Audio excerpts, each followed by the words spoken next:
What if every business decision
Yeah, right?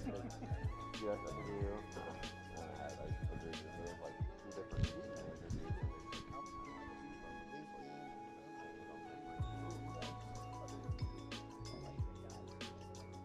Our head of compliance.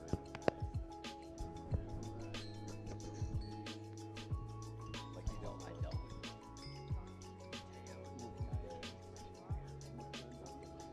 Yeah, I know another couple.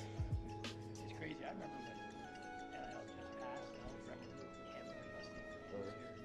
Remember him? First job he was trying to get all the bag of money. Really? There was no like selective stuff yet. It was like brand new. And I remember it was like a week.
Good morning, everybody. Can you hear me okay? I'm Daniel Hicks, the founder, organizer, and chair of the annual CSOSS conference. It's terrific to see so many familiar faces here today. We still have people filing in, but it's terrific. Welcome. As a member of the economics faculty, with Dr. Kelly, one of the founders of our Sustainable Business Program, it's great to see you. It's hard to believe that this is going on 10 years, but here we are. And of course, I'm very fortunate to have those assembled in front of you here today. But this year is a little different. Instead of hearing from various industries, I decided to take a deeper dive into just one, an industry that brings us together in the spirit of competition, teamwork, inclusion, and excellence. In fact, sports provide sustainability professionals with a strategy for navigating the headwinds of skepticism and status quo based on corporate citizenship, financial performance, and emerging talent, which we'll hear more about today. This new frontier of deeper engagement and impact profoundly enriches the role of the private sector in economic reform. With that, I would like to introduce the Dean of Miami Herbert Business School, Paul Pavlou, who has a few words to share with you. What if every business decision we make helps the bottom line while also leaving the world better than we found it? Good morning and welcome to the 8th Annual Chief Sustainability Officer Summit and Symposium. I am Paul A. Pavlou, Dean of the Miami Herbert Business School, and it is my honor to welcome today's most visionary leaders, innovators, and change makers in business, policy, and sustainability. This morning, I want to highlight 3 imperatives for driving lasting impact and helping the bottom line. First, we need to harness sports as a sustainability platform for business. Sports unite billions of fans, and with that enormous reach comes great responsibility.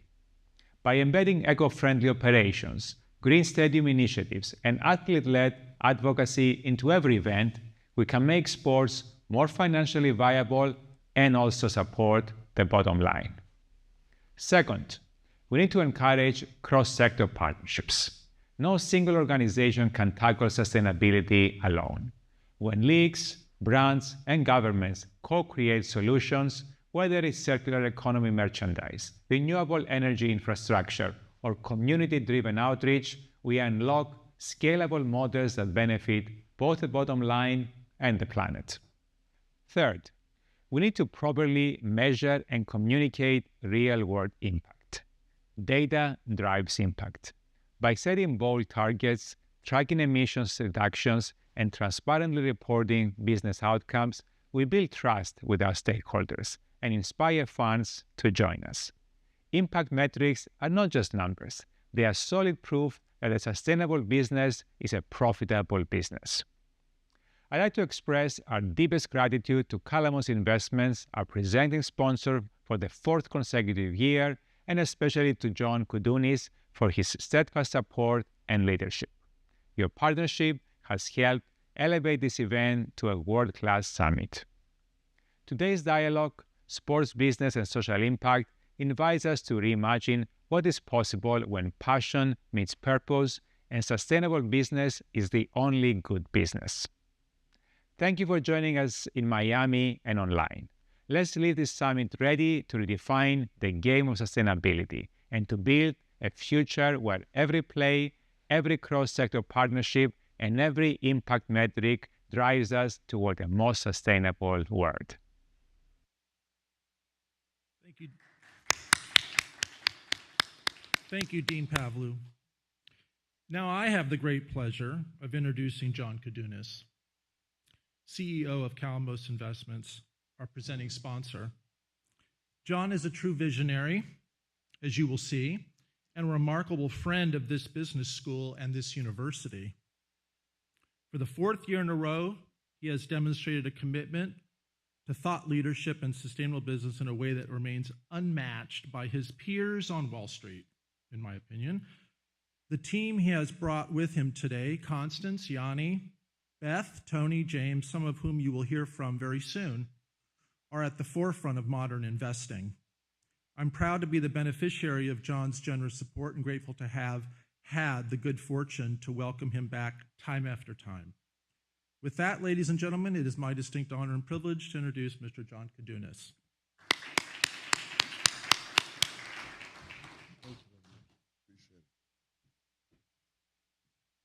Thank you, Professor Hicks. Good morning, everyone. Calamos Investments is honored to be the presenting sponsor of the University of Miami Herbert Business School Chief Sustainability Officer Summit and Symposium. This is our fourth year in a row as a presenting sponsor of this important event. We have been lucky to be behind the scenes for the past 4 CSO summits to see this program grow and expand into new areas. Sustainability is a key factor in many types of businesses, industries, and even entertainment. This year's theme, Sports Business and Social Impact, will illustrate how the world of sports has recognized the need to have sustainable goals in order to make a greater impact on the future. It's clear that most forward-thinking sports organizations, leagues, and individual athletes are partnering with sustainable-focused businesses to accomplish their long-term goals. For these groups, it's about the longevity of the brand, not just the individual wins on the playing field. In 2022, Calamos Investments partnered with Giannis Antetokounmpo of the NBA's Milwaukee Bucks. Giannis expressed to us that he wanted to create a legacy that was more than just basketball. We agreed that the financial literacy and access are valuable commodities that we can provide together. With Giannis's global popularity and Calamos's vast expertise, we knew we could lead the way to far-reaching economic empowerment. To lead us there, we built 3 sustainable funds under the name Calamos Antetokounmpo Sustainable Equities. We launched a European UCITS fund, a US mutual fund, and an exchange-traded fund with the ticker SROI. We brought the new team that had been among the first in the ESG space today.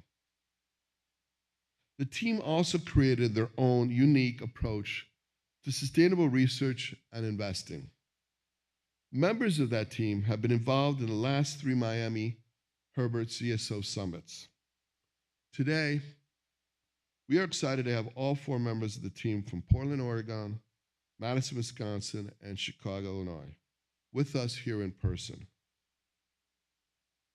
Tony Tursich and Jim Madden are the core portfolio managers, and Beth Williamson is the head of Sustainable Equity Research and Associate PM. Valia Tsokopoulou has joined us as a strong addition to the research team. I'm thrilled that you will get to hear from all of them today. I'm sure you will learn something new and insightful from each of them. As an investment advisor, Calamos focuses on sustainability in all industries. As a business partner with the NBA superstar, Calamos understands the long-term sustainable impact that is possible through sports. From sustainable sporting venues and infrastructure to product innovation, the sports industry and sustainable investing have the same goals at their core.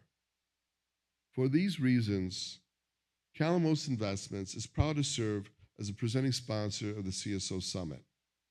We're also proud of the good work that Miami Herbert Business School has done, not just in putting this quality program together, but also educating the future business leaders to think creatively, strategically, and purposely. To the students in the room, I commend you for participating in the CSO Summit. And I recognize and encourage you to really contemplate the ideas that you hear today. Hopefully, you will develop them further. To the presenters, I'm greatly looking forward to hearing from your insight and individual perspectives. And finally, to the university staff, congratulations on putting together yet another thoughtful and innovative CSO Summit and Symposium. I wish you continued success for this year's and many years to come. Thank you.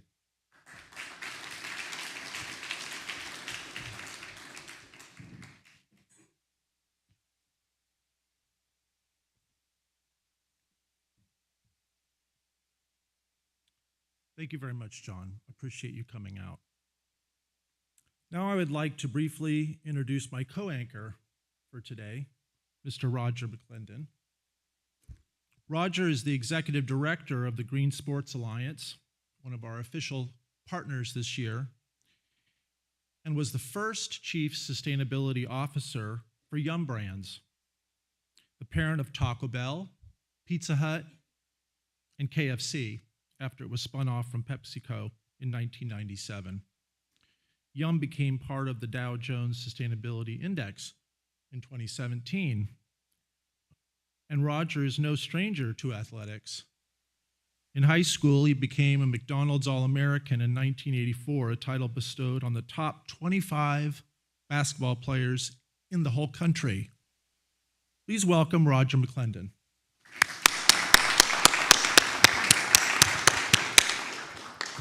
Thank you for being here, Roger. Thank you. Now we turn to our first discussion of the day: talent, NIL, philanthropy, and the role of social media. Here to talk about this dynamic area are some real insiders, and I'm going to introduce them, each one of them, and then I'll start off with a question. Arlisha Almazan started her own sports marketing business, Champion Strategies, after many years at Creative Artists Agency in Los Angeles. She has partnered with NBA stars like Dwayne Wade, Udonis Haslem, and Stephen Curry.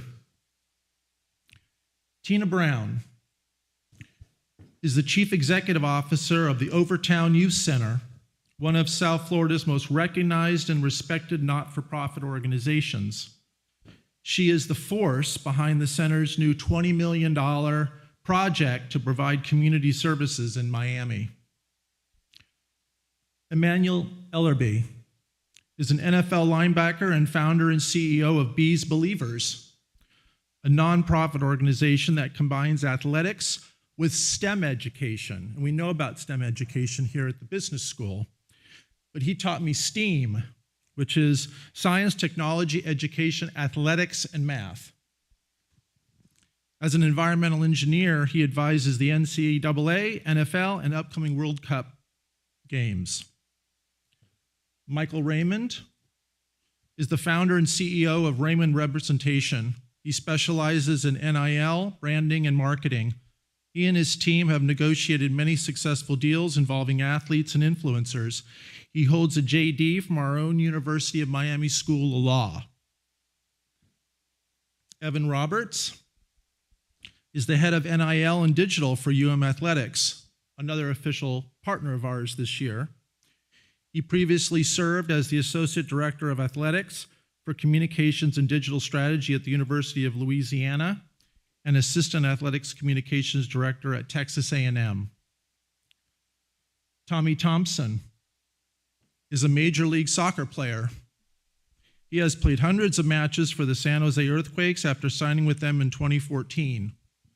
He was named Big Ten Conference Freshman of the Year after an impressive debut with the Indiana University men's soccer team. And last but not least, Mr. Sylvester Williams is a former first-round NFL draft pick and a Super Bowl champion with the Denver Broncos.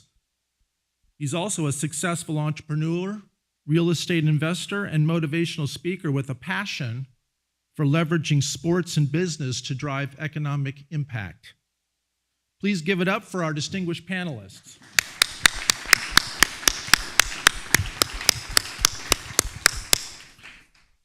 Evan, I would like to start with you. Just a few days ago, the NCAA reached a major settlement regarding NIL. While that agreement may be in limbo for the moment, please provide us with a little background on it and explain why this is such an important landscape for college athletics.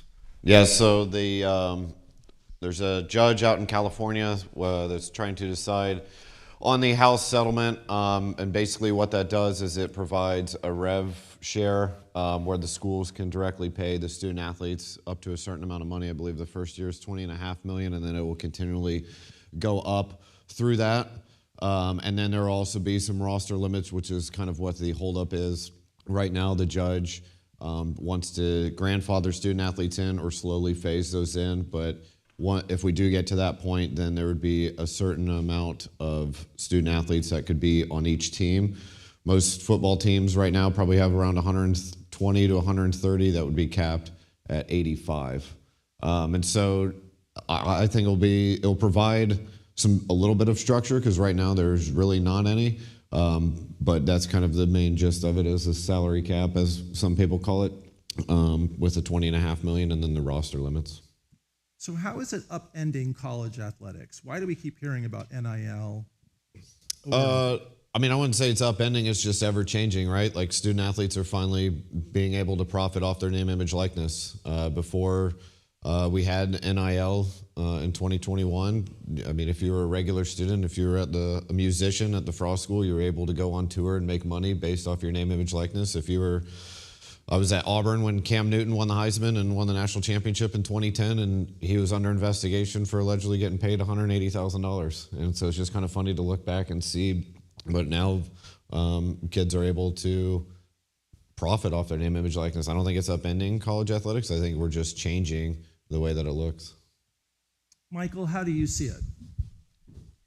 So I'll say two things. One, I think it's the best time in the world to be a student athlete, especially for them. I think it's also a great time to want to work in sports, either as a young lawyer, as an agent, in sports marketing, et cetera. Evan hit the nail on the head, though, with pretty much like where we stand now. I guess in about a week or two, we'll probably know a lot more.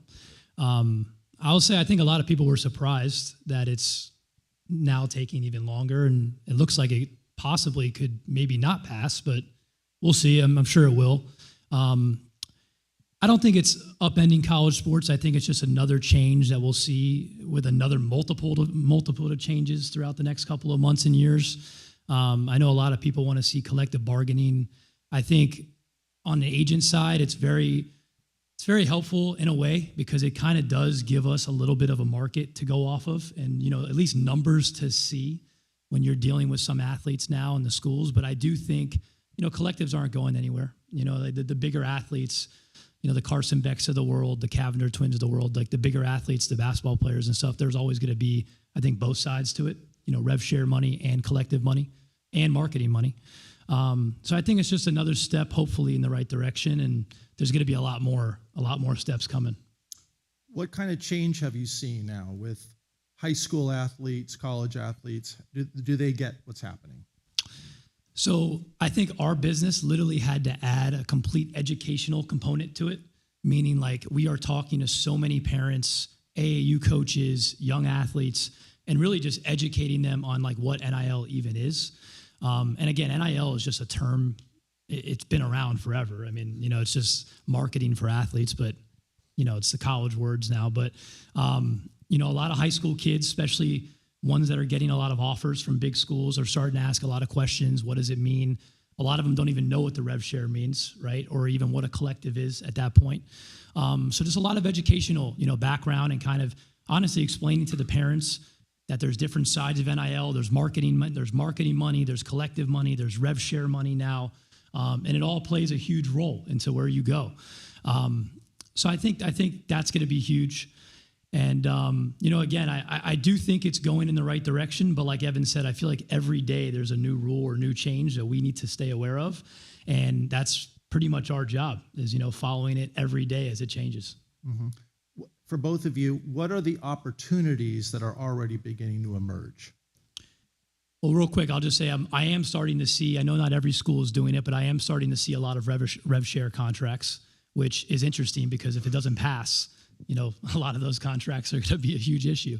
I think that another huge point I want to make is that female athletes, it has been one of the coolest things in the world to see female athletes really be able to take the front end of it, especially from the marketing and branding side.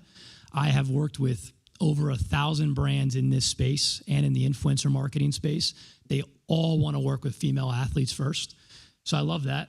And it's really cool because they don't have the NBA, the NFL to fall back on, right? If they don't go to the Olympics for track and field or swimming, et cetera, they don't have anywhere else to go. So a lot of them are either becoming full-time content creators, they're becoming entrepreneurs, they're getting jobs based on the network that they built.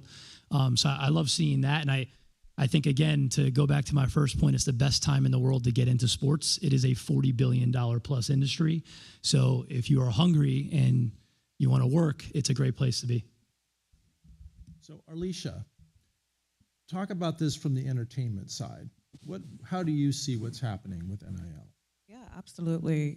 From an NIL standpoint, I echo that.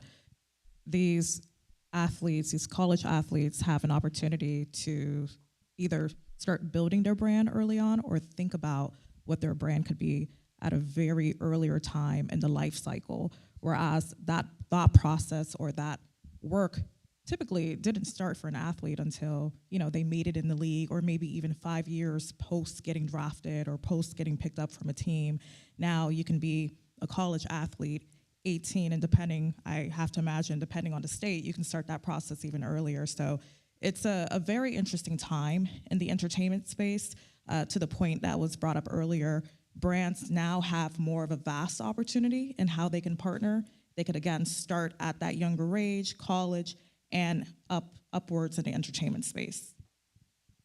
Emmanuel, you are right at the intersection of sports and sustainability. Can you explain a little bit about what you do to our audience?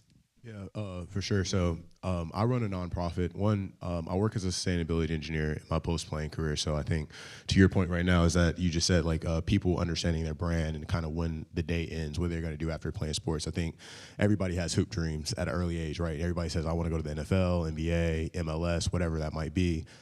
So I started thinking about that kind of soon when I was in school and said I wanted to do something with engineering. I felt engineering paid the bills. I have expensive taste, and my parents were like, you can't come over here and ask for whatever it is that you want to get, so you better figure out how to get it on your own.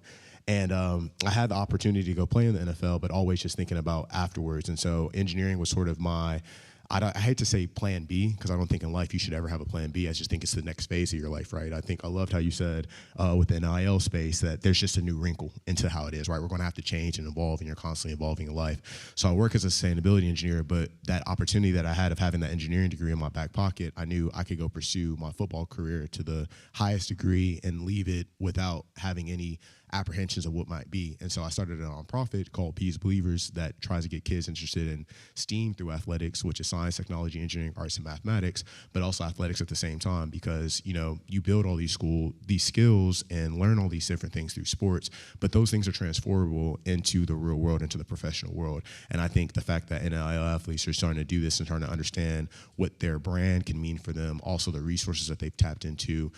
We were talking about earlier, Miami athletes just coming to these events and networking with alums and stuff of the sort, how that can be able to build that out. And so my nonprofit is really big about how we can be able to take athletes to use the skill sets that they've learned in school and what they're doing in their day-to-day lives, but to think about that phase for when the sport stops, when the ball stops dribbling, when the shot clock hits zero, and the game hits zero, and you're done with your sport and you can't play anymore. Because even Tom Brady, right, the greatest athlete of all time, had to find another career. Now he's announcing games, right? He couldn't just play football until the day he went into the grave. So just constantly thinking about that. And the nonprofit Bees Believers that I started is really trying to be able to help young people understand that and really tap into those resources. Tommy, how do you see this as an active player? So for me, when I think about social impact, it's hard not to think about the power of sports. I think the athlete is someone that kids look up to in their communities. So when kids come to the stadium, whether it's at the University of Miami or if it's Inter Miami in Major League Soccer, as an athlete, you have a responsibility to make an impact. And so that's something, when I signed my first professional contract at 18 years old, I told myself I want to have the biggest impact I can on the field. But when I finish my career, I want to be able to look back on what I did in the community as well. I wanted to have an impact off the field too. And so I think athletes nowadays, with what you've seen in the NBA and the NFL, they have a voice. And I think LeBron James did a great job of spearheading the movement of where the shut up and dribble concept is outdated. So athletes are encouraged to make an impact, and I think it's something that's created positive change already, and we have a responsibility to continue to drive that change. Tina, Thank you. Tina, you see this from a different perspective because you've been associated with this for a long time, but actually out in the community making real change happen. Can you share with us how you think about these changes that are underway at the moment? Sure. So when I think about our work, so OSC Miami is an organization founded by Alonzo Mourning, and we've been doing community work for over 20 years. When I think about this topic, I think about the fact that athletes are able to use their platform for long-term sustainable and systemic change in our communities. So it's interesting to hear all of the opportunities that are afforded to athletes in their career now, and also what they're able to do after the game is over. Sylvester, what do you see as you look out at this new landscape taking shape? I mean, I think it's a great thing. I think when you look at, sports in general, like where it's headed to and the type of impact that it's had on the world. I mean, you look at myself when I was in college, I mean, it was pretty much football in school. That was pretty much as far as it went. And now you look at, guys that get the opportunity to build their own brand. And that's what I always say. Yeah, the University of Miami, they got a brand. But what's your own personal brand? And it's like, you also get to help the University of Miami, but you also get to build your own brand. And I think that's one of the important things that I did, when I was an active player was, I worked on my brand. I stayed in the community, working with the Boys and Girls Club, working with the Children's Hospital, just building that brand and trying to create that impact, because I knew at some point, obviously, the ball would stop and I had to go into a second career. I didn't want to have to start over when I finished another career. I wanted to already have a head start. And so I think it gives athletes now a chance to do that while also being able to focus on football because of the NIL and because of the money that's being put behind college sports. I think it's some good to it. I also think it's some negative to it as well, but I think more positive come from it than negative. Well, I have to ask you about the negative. I mean, I just feel like, when you talk about guys coming out of high school, 18 years old, I remember, I went and spoke at a school, and I mean, the parking lot like a car dealership, and there was guys speeding up and down the street. I think just educating them on,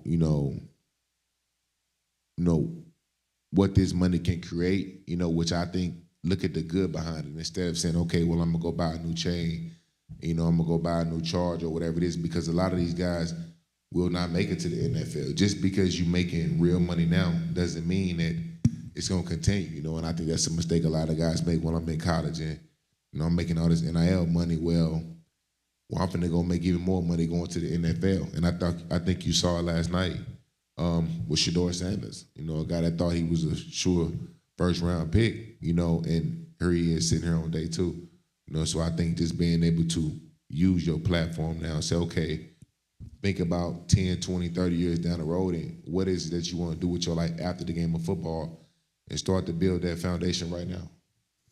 The NFL has the Players Association, so there's a lot of support for players while they're playing and after.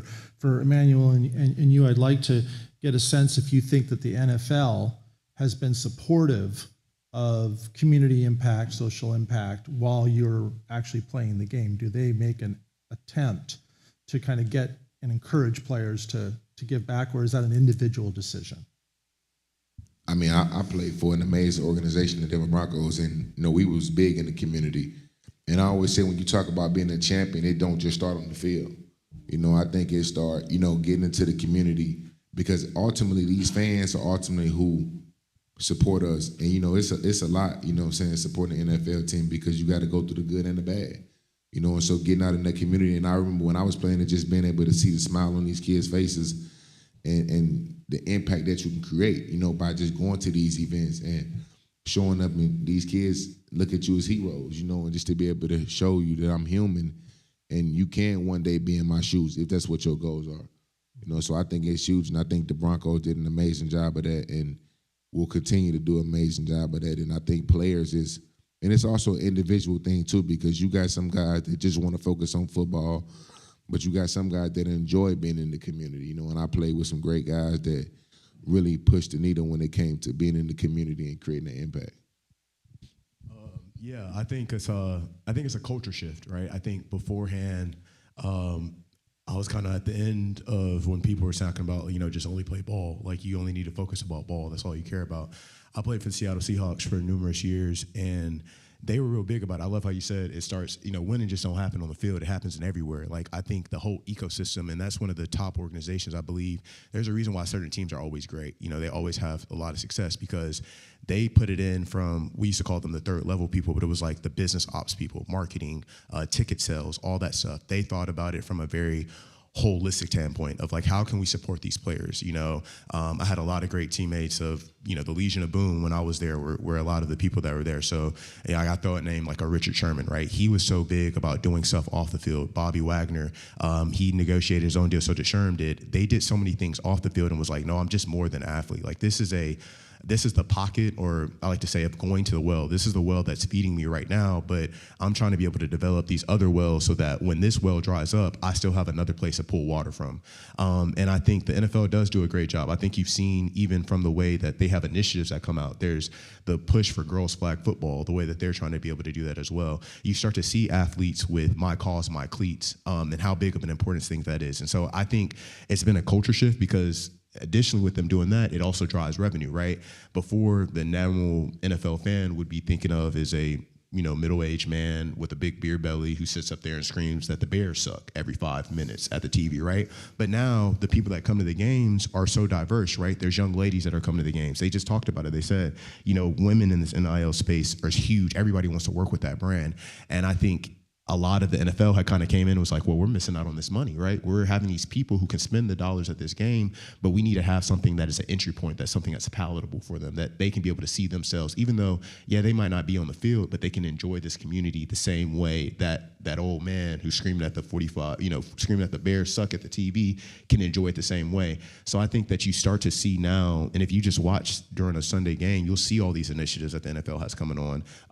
If you start talking about, you know, the stuff that happens with the Black History Month, things that happen with Latino History Month, Asian Pacific Islanders, all the different things that they're doing, they're trying to champion those things because that helps drive revenue, that drives people into the community a lot better than it was beforehand.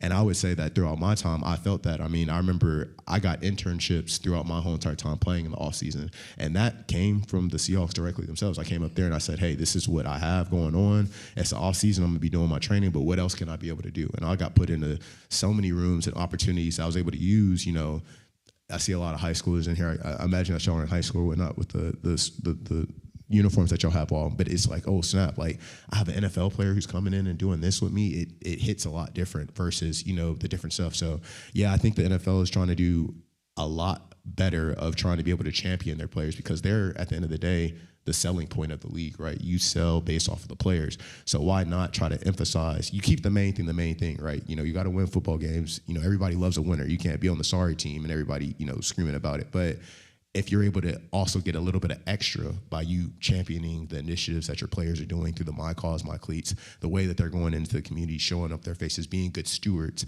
it helps bring in more revenue. Not only that, it helps bring community together, which at the end of the day brings for more people to be a part of the game too. I'm gonna make a comment. Can you hear me? I love what everybody has said, and I think given a historical context of what we're talking about, there were some people that we're standing on the shoulders of. One is Oscar Robertson, who was one of the greatest basketball players college of all time. And when he graduated from the University of Cincinnati, he had no rights to where he was going to play. He had no negotiation power. And he was brave enough and bold enough to stand up to bring us all the way to the O'Bannon case. He stood up and said, I need to take this to the Supreme Court because I need to be able to control that opportunity, right? To understand my value. So I think what we're talking about is equity, a large part of it, ownership of our brand and our value. And this whole debate between amateurism and professionalism has always been a little cloudy, especially when you think about the Olympics, you think about track, you think about golf and other sports. And so to get that right, to be able to represent yourself in a professional way, because you put the time in, you put the long hours in, you sacrificed, you've done double work, you've been able to stay in school, and then you put another 10 hours into your profession, semi-profession, I guess they call it, right, as an amateur. And what do you get for it? Well, you get exploited for it, right? You talk about the folks in Michigan, the Jalen Roses and those folks where they walk in and they see their jerseys hanging up being sold with their names on it, and they can barely get a meal, right? So we've come back to a point where we have that equality, and from a sustainability and business side point, from thinking about what this means from social impact, is that you get to represent yourself. You need to be educated because it is a business. Sports in college and in professional ranks is a business. If we think about how much revenue is generated and where does that come from, it starts with the athletes, goes back to the fans, and then the businesses come in because they can advertise and leverage that in a good way, sometimes in a bad way. So I just wanted to give a little bit of historical context, because to see the women now be able to participate in that equity is really important. You think about the Kansas City team that just created their own new stadium just solely for women, the Kansas City Current. And to see that happening where we understand the investment and return on that is immense, right? The opportunity of the women spending power to be engaged, the women viewers to understand, the opportunity to participate in the NFL in that way. So just wanted to echo everybody what's said, but give the historical context that we are standing on shoulders of giants to emerge, that we have this conversation. And I think there's still a long way to go, but education for the student athletes, women and men, is huge. Well, speaking of giants, local giants, Alonzo Mourning, I have a question about athletes that start foundations, that put themselves out there behind a cause. What makes those unique versus other nonprofit, other community foundations? How do athletes set theirs apart, if they do? Yeah, I think when I think about somebody like Alonzo Mourning, who is not just a name associated to a nonprofit, but he's there doing the work, showing up, bringing resources to the table, using his social capital and networks to advance and sustain the work, is tremendous. Unlike other nonprofits who are definitely doing amazing work, the nonprofit sector is challenging. It's difficult to raise funds, especially here in Miami. The philanthropic space is pretty competitive. And so you could use someone like Alonzo Mourning, who really wants to support community, but also because of who he is, he can bring in the resources and the networks to really catapult the organization to make lasting impact and to really have a deep, deep impact in our community. Our organization has been around for 20 plus years. We serve 5,000 youth and families on an annual basis. You talked a little bit about it. We built a $22 million facility, assets over $40 million right now. And it really is because of somebody who's not just a name in the work, but who's actually on the ground doing the work and who cares deeply for the community. Again, a lot of nonprofits don't have that celebrity status, unfortunately. However, I think that there are a lot of nonprofit organizations who could benefit from, athletes who are looking to do good in our community. But Alonzo Mourning is definitely one that is all in. Can you identify any brands that are backing the foundation or that are stepping up, names we might recognize that have contributed in some way to the work you're doing? Absolutely. So we have Lennar Corporation, big supporter of the University of Miami, Carnival, a lot of the big banks, Bank of America, Wells Fargo, Bank United, all of those, local and national corporate brands are a part of the work that we do, just to name a few. Do they engage with you under the auspices of their corporate sustainability programs? They do. They do. They engage from their philanthropic arms of their organizations, and it's not just providing funding. It's also being a real partner in our work, which is critical. I mean, most companies can write a check. What we typically look for is a company that's willing to have a long-term relationship with us, and a relationship that is mutually beneficial. I was talking to Roger earlier. We were talking about a company that not only supports financially, but helps to invest in programs like workforce development, which is tremendous for that corporation because then we provide a pipeline of talent for them. You're competing with us here at the business school. Last question for you, Tina, Sure. for the moment. Why don't we hear about this work, these relationships that are these partnerships that you just described? It doesn't seem to resonate in a popular fashion. Oh, wow. So, I'm not sure, Arlisha, it may be a marketing, it may be a marketing thing, but I can tell you, I don't know why you don't hear about it. From our organization's perspective, we highlight a lot of our corporate partners all the time, and I do see that a lot of our corporate partners share about their investments in community. I think that we have to really educate our community about making investments in community, and so when you start to highlight the various corporations that are investing in community and people who really want to get into that, then you'll start to look for it and you'll start to see it and you'll start to find it. So I think it's a matter of, are you seeking out the information of who is actually in the community, investing in community, because the information is out there. There are all types of advertisements and promotions from various of our corporate partners who really highlight the work that they do in community. And we do the same thing as a nonprofit organization. Are they doing it on social media? They're doing it on social media. If you go to some of their websites, you'll see some of their campaigns that are really promoting social impact. Arlisha and Tommy, I wanted to get your take on what is happening with players and brands. Do you see partnerships forming, innovations happening in this particular area here? Absolutely.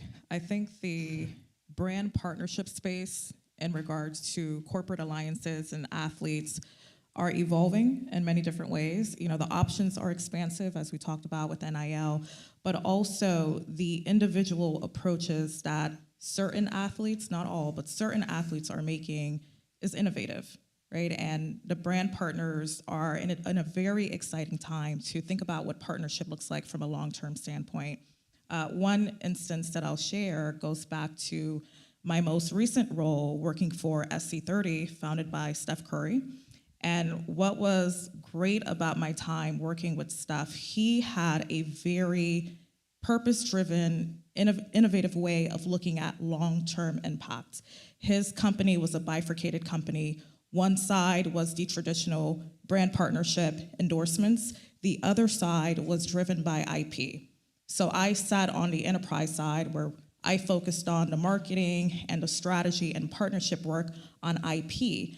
And the reason why that was so innovative for Stefan, it was him taking a 20, 30-year bird's eye view on the rest of his career in life and saying, I know I want to grow my family, I know I want to spend more time with my family, and I want to create long-term impact.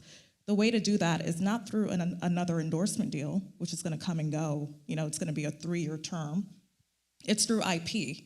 IP is going to outlast his life and hopefully his children can take up whatever that IP is. And so when it came to IP, we were able to develop programs and platforms that were driven by not only his story, but allowed his impact to have influence outside of the realm of basketball. So everything from him creating, what was called Underrated, right? And that had a golf tournament aspect where he is pretty much spearheading the effort to diversify the game of golf. Now, he's a basketball player. Why is he doing that? He could just post on social media all day that he loves golf, or he can create impact and use the equity in his name, use the equity in the partnerships that are already existing, like Chase, who was looking for an opportunity to, enhance the DEI efforts in the sports space at that time, and hopefully they will continue to do so. And so Stephan seeing that there's an opportunity to have that sustainable impact and doing it by way of IP is just another great example of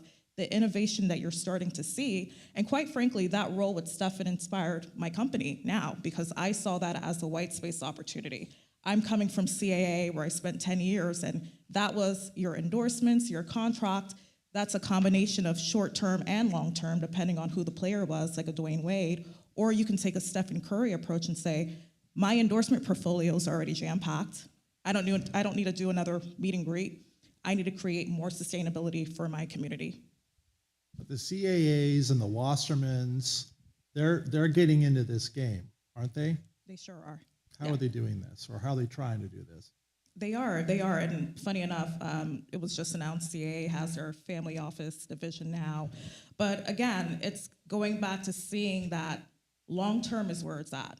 The long impact game is where it's at, and that's where the brands want to spend. That's what the brands are looking for. So even in the work that I'm doing is working with leaders in the sports and entertainment space to say, how do you want to create impact, and what does that look like from an IP standpoint? I think what we're seeing in the entertainment industry right now is that IP, and that's always been the case, the power is in IP, right? If you can create something that goes above and beyond, whether it's the actor, the musician, the athlete, and we'll just speak in the sports sense, if you can create something that goes above and beyond just the athlete, just LeBron James, and you can create a media company. LeBron retires, that media company continues to still create economic impact, and that's the power for brands. That's the power for corporate alliances and corporations. And so agencies are seeing that, and I think that's, back to your question in regards to NIL versus entertainment, I think that's the major difference, right? NIL, it's about maximizing your short-term opportunities where you can and growing that brand. Once you get into that entertainment space, you're a pro athlete, you gotta start thinking long-term IP and what's gonna go above and beyond your name. And when I think about effective partnerships between athletes and brands, something I'd like to add to the conversation is the importance of the element of authenticity. Just like what we spoke about with the foundations, where the athlete whose the foundation is named after, when he shows up to the events, it makes a difference instead of just being in the background. And so I think the consumer, when they partner with, or when they see that a brand partners with an athlete who's actually using the product to better his situation, it makes a difference. I was a part of a lot of different partnerships throughout my career, but by far the one I was most proud of was my partnership with Duolingo. And for those who don't know, it's a language learning application. And this came about because back in 2019, we had an Argentinian coach who came to our team, and he didn't speak any English. And so when he came, he brought a translator with him who translated everything in live time, whether we were on the game field, the practice field, the locker room, whatever else. And so when I realized in preseason that the team dynamics were going to be different throughout the year, I thought, wow, what a great opportunity to learn Spanish. It'd be a mistake if I walk away from this year without being able to speak to my coach and to my teammates. And so my brother told me about Duolingo. And so actually for preseason, the coach flew us out to Cancun for 2 weeks. So I downloaded Duolingo, and I told myself I'm going to start studying Spanish. So for 2 to 3 hours every day, we had a practice in the morning, and we had a practice in the evening. And in between practices, after practices, I would study Spanish, and it helped. 2 to 3 hours every day for those 2 weeks in preseason. I came back being able to speak Spanish in interviews. And I was very public about my Spanish learning journey. We talk about the importance of social media. I was posting on Instagram, LinkedIn, all these different channels, and Duolingo eventually picked up on it. So they flew out a camera crew, came out to San Jose, and we filmed an advertisement. And I can't tell you the amount of people that have came up to me since that advertisement aired. It was nationally televised, so a lot of people told me about their different language journeys, whether it's Japanese, Chinese, Spanish, English, for some people as well. It was powerful, and that stuck out. I felt it as the athlete. I felt such a difference between the impact that it had. So I think that element of authenticity is important to consider when partnering with different brands or different athletes. And you worked with Adidas as well, Tommy? Yeah, I worked with Adidas. So I was signed to Adidas. They normally want to scout some of the best players in the college soccer scene. So I signed with them, and that was important to me as well because my dad actually played professional soccer as well. He was in the Olympics in 1984, and he was my coach all throughout my childhood, and he always had me in Adidas gear. So it was a dream come true for me to actually end up getting paid to wear the brand, and so I think that supports the authentic topic that we're talking about as well. Mm-hmm. This is a question for you and Evan and Michael. David Beckham is here now. He's got Messi. He's talking about creating these academies that model after Manchester United. I don't know if that is accurate or not. What do you guys know about what he's doing here?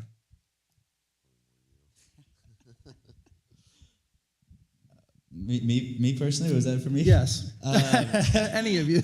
Yeah, I mean, I played for the same team throughout my entire career, the San Jose Earthquakes. It was 11 years straight with them, so I can't speak too much of what Inter Miami is doing. I can say the impact Messi has had on the league is tremendous. The amount of people that have asked me if I've played against Messi, I actually haven't.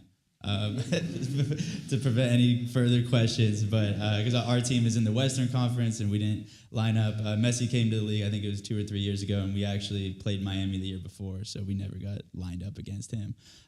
But he's had an incredible impact.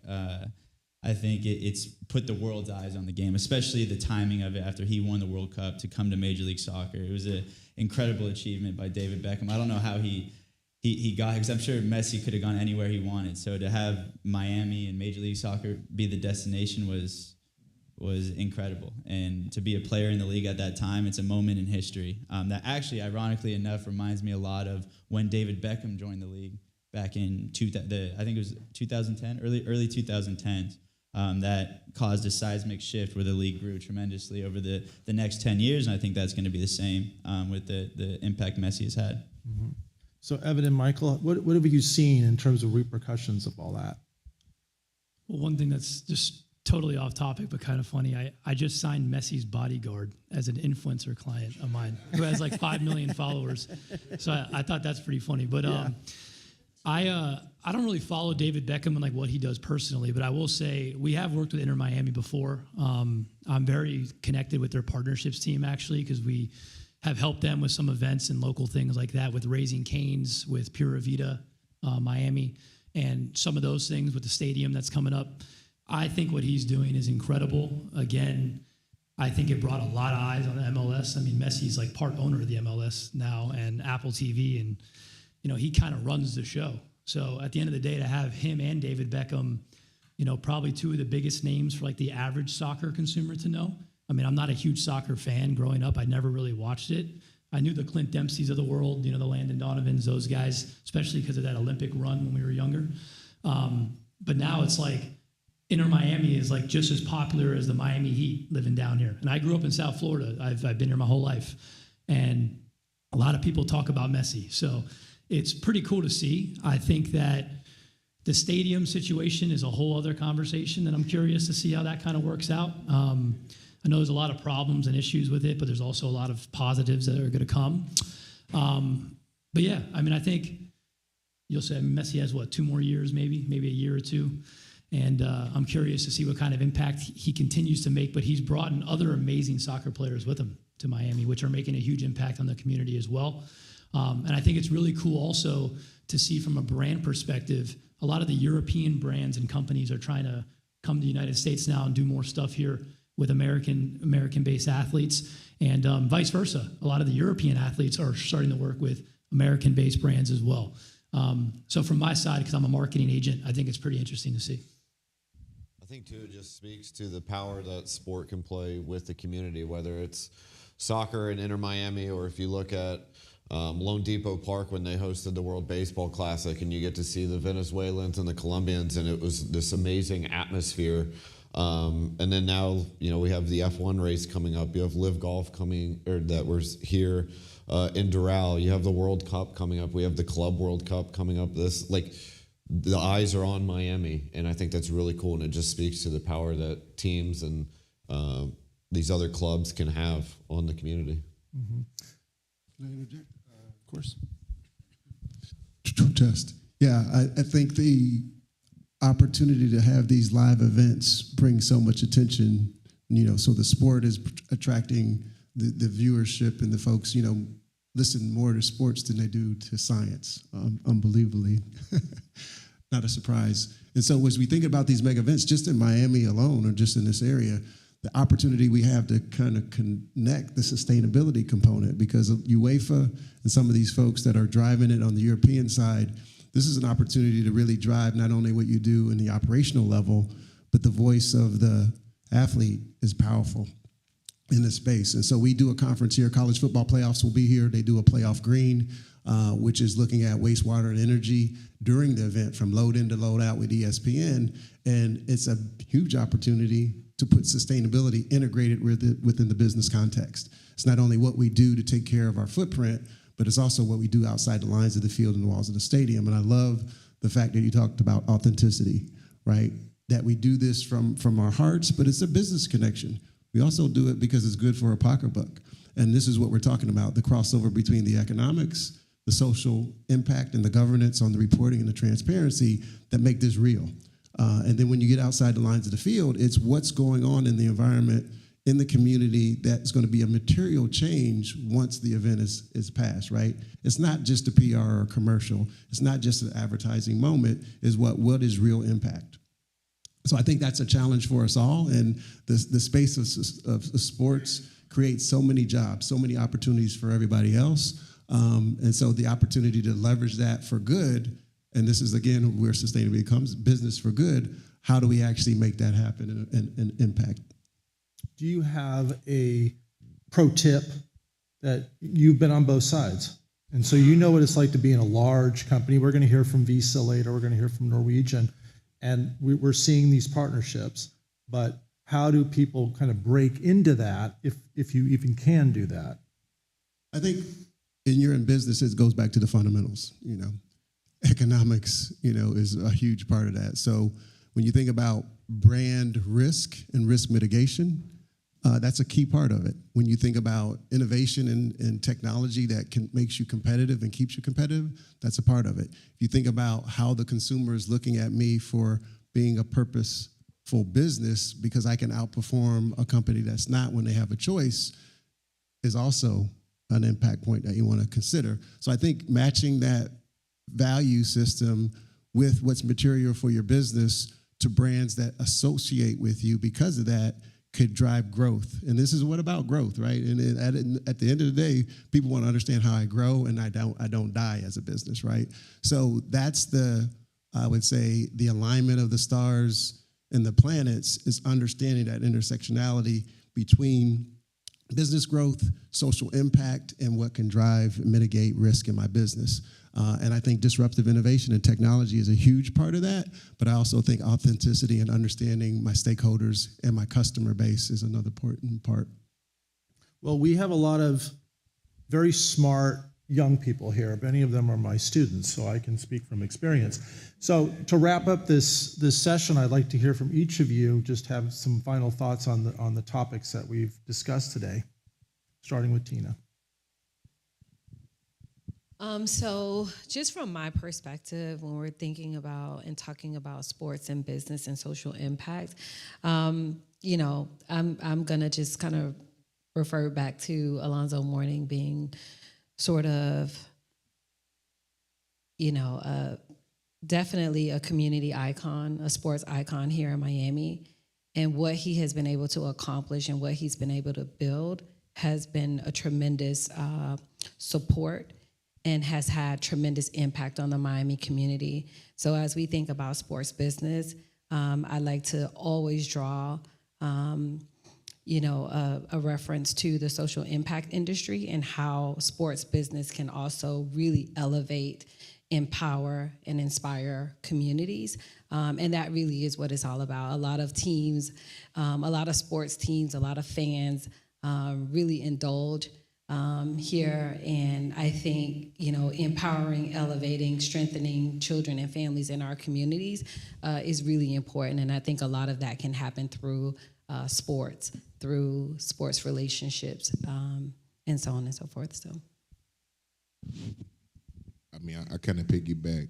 Obviously you got the household names: Alonzo, Steph, Dwayne Wade. Those guys. Obviously, when you look at the careers they built for themselves, like I'm not gonna say it's easier for them to build it, but it's obviously it's coming from the heart because they could do many other things. And when you talk about somebody like myself or Ellaby, when you talk about the careers that we had, I played 8 years. I won Super Bowl. I lost the Super Bowl. I was the first round draft pick.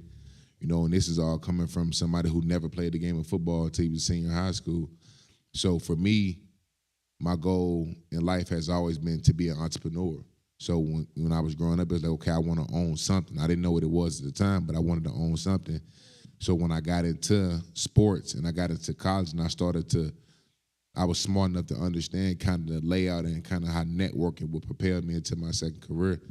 I started to build those relationships. And when you look at where sports is today, it's like, man, you talking about a mega machine. You talking about, it was like when I was college, guys either wanted to be on ESPN or they wanted to be a coach. And it's like, now you can start your own podcast and have the same impact, and you talk about many great podcasts out here right now. It's like media and where it has taken sports is insane. And so I think it's an opportunity for everybody to take advantage of it, especially as athletes. And that's why I tell athletes all the time, like, man, get in your community, man. Start to build those relationships right now. Get on LinkedIn, get on Instagram and send these messages out. And I say the same thing to the students in the room. It's like, if you want to be a part of sports, it's like you got to get on these platforms, man. And everybody in this room should have a LinkedIn. And if your goal is to be in the sports industry, like every day I get messages on LinkedIn just about, college students that want to get into sports some way, somehow. And it's like, I try to find time throughout my day to give back and say, listen, I will get on the phone with you or get on Zoom and give you whatever information I can. And hopefully that take you, to the next destination. And so that's the biggest advice I can give y'all, man. It's like, get out there, man, be visible, get in the community, be a resource before you ask. That's my whole thing. Like, before you ask me for anything, make sure you be a resource, to the people and to the industry that you want to get into. That's great advice. Everybody should have a LinkedIn, for sure. I would say for me, the past 15 years in the sports space, it has been with those, you would say, giant names, right? The Dwayne Wades, the Steph Currys of it all.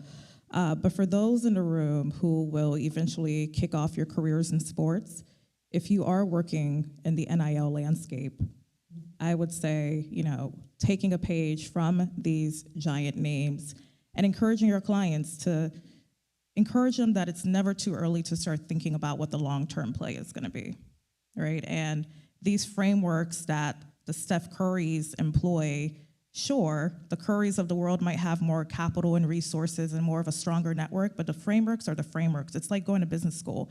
Everybody has access to the same business principles, the same materials, the same case studies in business school, but it's about how you apply the authenticity and the purpose-driven strategy, right? Incorporating that within your career roadmap. And I am the queen of that. So if you do have NIL athletes that you represent in the future, I operate as a strategic partner. I am the strategist that works with their managers, their agents to figure out what that IP and that long form or long-term play is. So it's a slight pitch to myself, but for those who are kicking off your careers, think about me and think about the fact that every athlete should have a strategist on their team just the same way as they have a marketing agent or an agent who oversees their contracts. I'm that person. Yeah, I definitely I want to pick up on that longevity thing that you talked about with the professional thing. The phone fell, sorry about that. But it didn't crack, that's all that matters. It's good. I was gonna say is that I remember my time through being an athlete, especially being in the NFL, and piggyback what Sly said is that thinking about long term, right? Like being intentional with that. You know, my call to action for the young people in the room is that, you know, as y'all are going through y'all's careers, going into high school, then to college, and then to your professional lives, it's kind of have that long term, that longevity part that you talked about. You know, how can you make something sustainable, right? If you do a deal with somebody, how can you, big believer in always having them asking for more, right? How can you say that deal be the not being the only stopping point, but that be the jumping pad. And also you think about sports like that. Like sports, the thing that we, you know, my foundation is called Bees Believers. It's a play on my last name, Ellerby, but it's really an acronym that stands short for Be Exceptional in Everything. And we try to be able to tell students, use sports as a vehicle and not the final destination, right? Everybody here at one point, even the older people, were athletes at one point, right? We were all on the stages having people cheer for us and stuff like that. But how can you have people still cheering for you and be able to do stuff in your community that is still relevant to this day and stuff of the sort as well?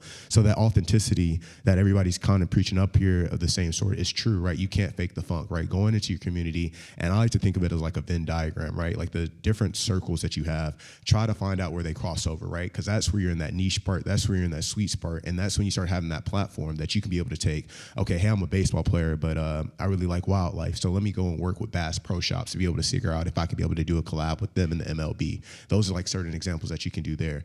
I think one of the things is just being very intentional, right, for the young people in the room, understanding you have interests, you have hobbies, figure out where they can have intersects for them, and then be intentional and relentless in pursuing that.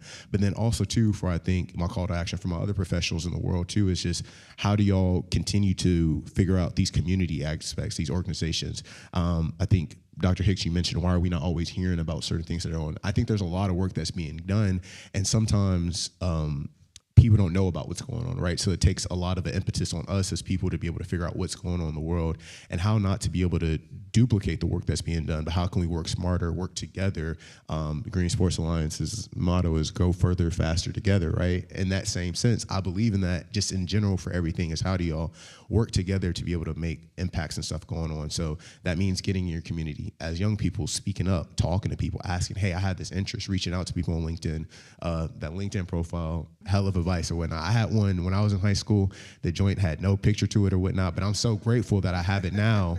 And as I've gone into my professional life, now I get on it. I get off the Instagram and get onto the LinkedIn, right? Your social media platforms, and how that's helped me be able to get into these spaces and to be able to do the things of the sort as well. So just saying in that sense of that, use sports as a vehicle to help you get to places. Don't think of it as a final destination. And what you said, Sly, about, you know, everything inside the field, it's a $4 billion industry, but that money's not tied up in between those white lines. That money is tied up in the ecosystem that surrounds it. So just being intentional with that strategic plan, as Alicia said, having that mindset and that forthright to yourself as well too. I think those are all important. And then as to finish it off, that authenticity, right? You can't fake that fun. People can see through the BS. And so if you're saying that and it means something to you and you're doing it for your community, people will want to get to that. You'll galvanize people. People will try to attract to you to be able to help support that you have going on too. For me, my advice to the next generation, I would say to fall in love with your way of making a difference. I think everyone has their skill set that can be used in different ways. For me, it was Spanish, and I was able to pick up a language relatively quick. I also fell in love with coaching young kids in the community. That was something I was passionate about, probably because my dad coached me a lot growing up. But for you, it might be picking up trash on the beach or reading books to kids in elementary schools. Whatever it happens to be that you've found that you're passionate about, I'd encourage you to pursue it, because at the end of the day, I look back on my career and it wasn't the goals I scored or the assists I had or the wins we had as a team. It was the human connections that I made with my teammates or the people I met along the way that stuck with me. And so at the end of the day, the impact you make in your community on other people, it's something that sticks with you. So I'd encourage you to pursue whatever your passion is, because it gives to you a lot more than you give to it. You know, I tell our student athletes, I meet with all of them every year before the season starts, and I want to give people a reason to root for you because of who you are, not because of the number that you wear on your jersey. Miami won the national championship for the most community service hours performed last year. So our student athletes go out into the community, do different things, and I just think it's the beauty of sport because you're involved in something that's bigger than yourself, and you have this platform where you can serve others, and if you can profit off it, it's even better for you. We have a lot of student athletes that do a lot of causes, especially mental health now is a big thing, but I think you just have this platform. You're representing something that's bigger than yourself. The logo never comes off, and I just think it's a great thing. I'll just say two things. One, I'm really grateful to hear all you guys speak and kind of reiterate the fact that my mission statement for my agency when I started it 4 years ago was athlete to entrepreneur. And our whole goal was turning athletes into entrepreneurs and leaders. And I just loved kind of hearing it from all of you guys and almost reiterating the fact that that was the right move and the right path because the long term and the entrepreneurial side of this business is where it's going. So that was, I'm very grateful for that. And number two, for a lot of the students in the room, there's a lot here. For me, it was really all about brand building, being relatable. I think presence is a huge word as well. If, my best advice to you guys is the business is getting younger and bigger every single day. So building a personal or business brand can really take you a long way. It starts with a LinkedIn, it's as easy as that, but there's really no blueprint to this. There's so many different ways to get into the space. Everybody always asks me what's the answer? I'm like, there's no answer. There's no blueprint. There's a million different ways, but I think having a presence in every room, I think one thing just quick that I noticed when I was in law school here, a lot of agents, a lot of lawyers, and, I'm not talking about the CAAs and the Wassermans of the world or the Rich Pauls of the world, but, a lot of the boutique guys and girls that are out there, they had no brands. They had no personal brands. They had no information on them. They had no social media. So I thought immediately that could be a huge differentiating factor for me, especially when you're trying to recruit 16 and 17-year-old athletes now that are showing their mom and dad your agency page on Instagram, on Twitter, on TikTok. That's the first place they're going. So when I tell you to invest time and money and resources into your own personal brand, into your own business brand, it is probably going to be the best thing that you ever do if you want to work in this space. And then again, just as they said, be very intentional with where you go and have a presence in every room that you step into. Well, I am very grateful to all of you for coming out today, spending your time with us. I'm sure that all of us have gained a tremendous amount of value, so please let's show them our appreciation for today.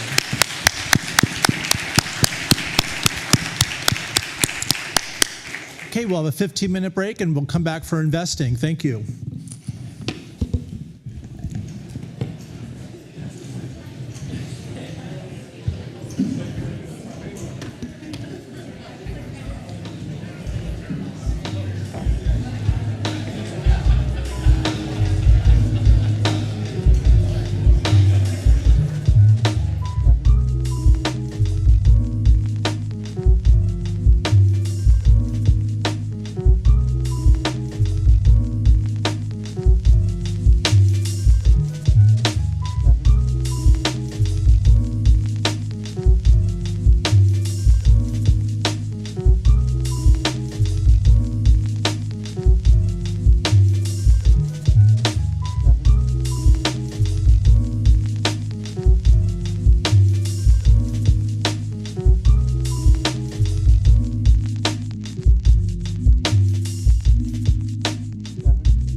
yogi and shake your chest. Just wiggle yogi and shake your chest. Just wiggle yogi and shake. Just wiggle yogi and shake your chest. I do, but I won't not do that. Just wiggle yogi and shake your chest. Just wiggle yogi and shake. Just wiggle yogi and shake your chest. I do, but I won't not do that. Just wiggle yogi and shake your chest. Just wiggle yogi and shake. Just wiggle yogi and shake your chest. Just. Real bitter and never good. Real bitter and never good. Real bitter and never good. Real bitter. Real bitter and never good. Real bitter and real bitter and never good. Real bitter. Just wiggle yogi and shake your chest. Just wiggle yogi and shake. Just wiggle yogi and shake your chest. Just wiggle yogi and shake your chest. Just wiggle yogi and shake. Just wiggle yogi and shake your chest. I do, but I won't not do that. Just wiggle yogi and shake your chest. Just wiggle yogi and shake. Just wiggle yogi and shake your chest. Just. Real bitter and never good. Real bitter and never good. Real bitter and never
I have designed this speaker to amplify my thoughts so people will quit asking me for sandwiches. That should work, right? I don't know what you're talking about, Space Ghost. Go ahead, My Mohar. show was...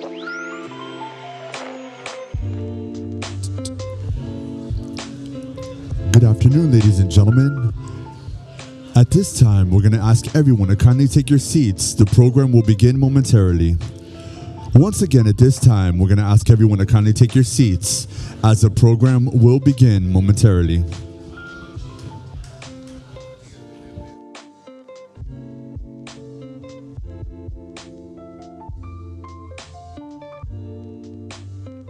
Yeah, we poked you with sticks till you fell down. Remember? You sure I didn't harness the power of the sun? No, it's definitely sticks. Beaten with sticks. All right, go get 'em.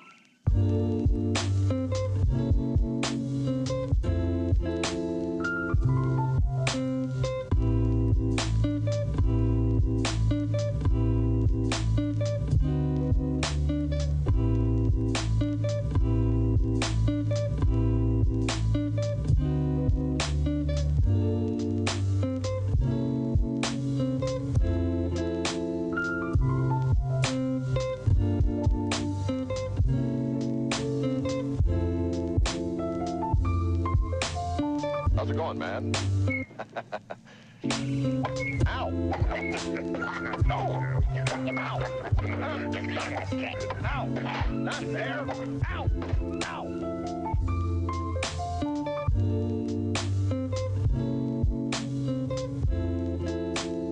Are you still here?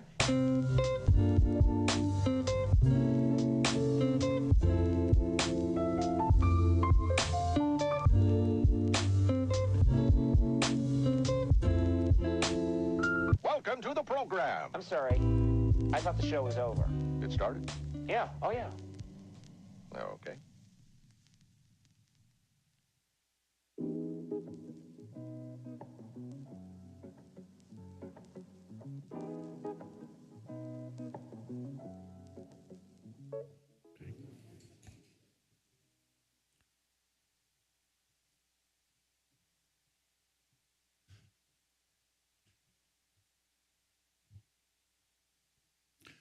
Okay, so welcome back to our second discussion topic today. It's all about investing. So now I'd like to turn my attention really to investing in terms of the sports industry. And sports as an alternative asset class and recent activity by private equity. So for some of you that are unfamiliar with this, I hope that this will broaden your horizons. And then end this discussion with a look at impact, which of course is the theme of this conference, and what I'm calling the intersection of athletics and corporate sustainability. And we saw from the previous session that there are emerging trends in this area that all of you should be aware of, which will set up the final discussion for today when we talk about corporate citizenship, which is corporate social responsibility, which is corporate sustainability. These terms are used interchangeably. But I think citizenship is relevant now. So with me today, we have a great, again, tremendous all-star panel here. I'd like to start with Salvatore Buscemi.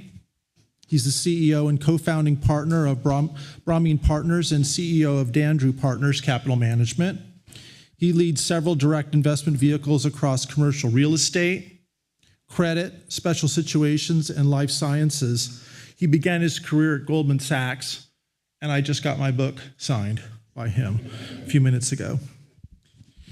Jim Madden is Senior Vice President and Co-Portfolio Manager at Calamos Investments and leads the firm's sustainable equities team. Before joining Calamos, Jim served as Chief Investment Officer at Portfolio 21, overseeing one of the first global ESG mutual funds in the United States. In 2014, the fund was acquired by Trillium Asset Management.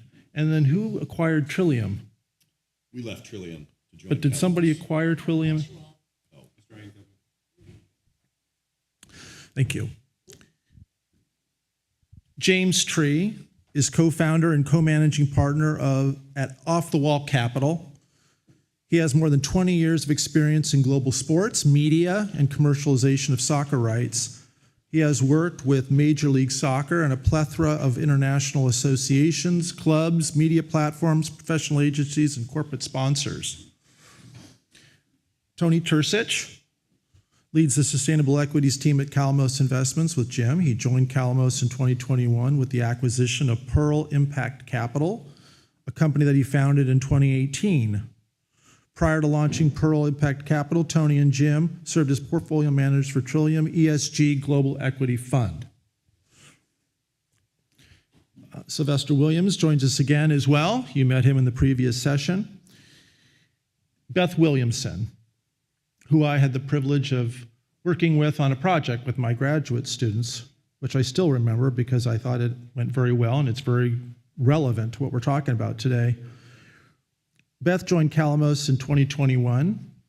Prior to joining Calamos, Beth worked for a multi-billion-dollar asset management firm, rising to the position of Director of ESG, with responsibilities for developing and implementing ESG research methodologies, overseeing corporate engagement efforts, and the firm's ESG materiality framework. So she knows her stuff. She was a sustainability analyst for Portfolio 21 and began her career as a shareholder advocate at Green Century Capital Management. Please join me in welcoming our special guests. So to introduce this panel and this topic, I wanted to show all of you a video from Calamos and follow up those comments you heard from John Kudinis earlier this morning about the partnership, the innovation that Calamos has been trailblazing when it comes to impact and partnering with talent. Can we roll that video? We both want to help community. We both want to use our platform to give access to people to be able to invest.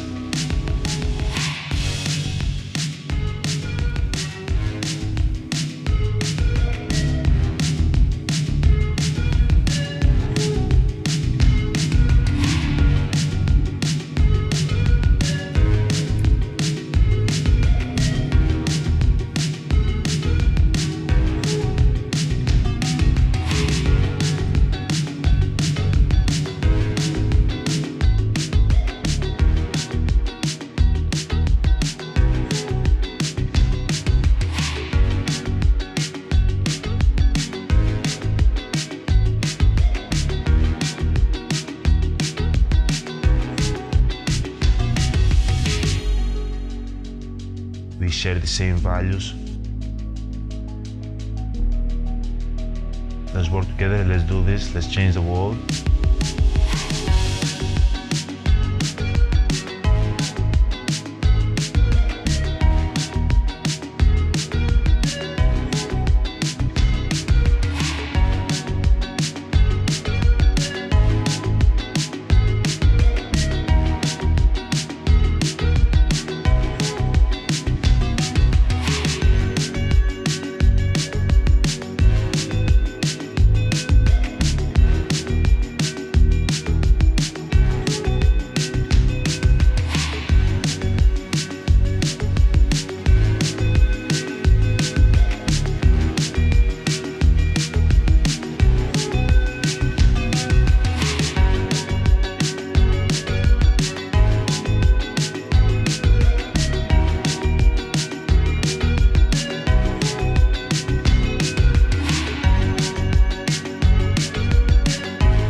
So thank you. So I am going to just turn it over to Tony, Jim, and let you guys take it from here. They'll have a deck that they want to show, so thank you. Finance majors, listen up. Great, thanks, Daniel. Hello, everyone. It's great to be back at the University of Miami Business School for the 2025 Sustainability Summit. My name is Tony Tursich, and I'm joined by my colleagues Jim Madden and Beth Williamson on stage, as well as Valia Sukupolo in the audience, and we are the Calamos Sustainable Equities team. We manage the Calamos Antetokounmpo Global Sustainable Equities ETF, and the Calamos Antetokounmpo U.S. Sustainable Equities Fund. Today, we will be discussing sports and investing. Charles Ellis compared investing to amateur tennis in a paper he wrote in 1975 titled The Loser's Game. A little background on Charlie.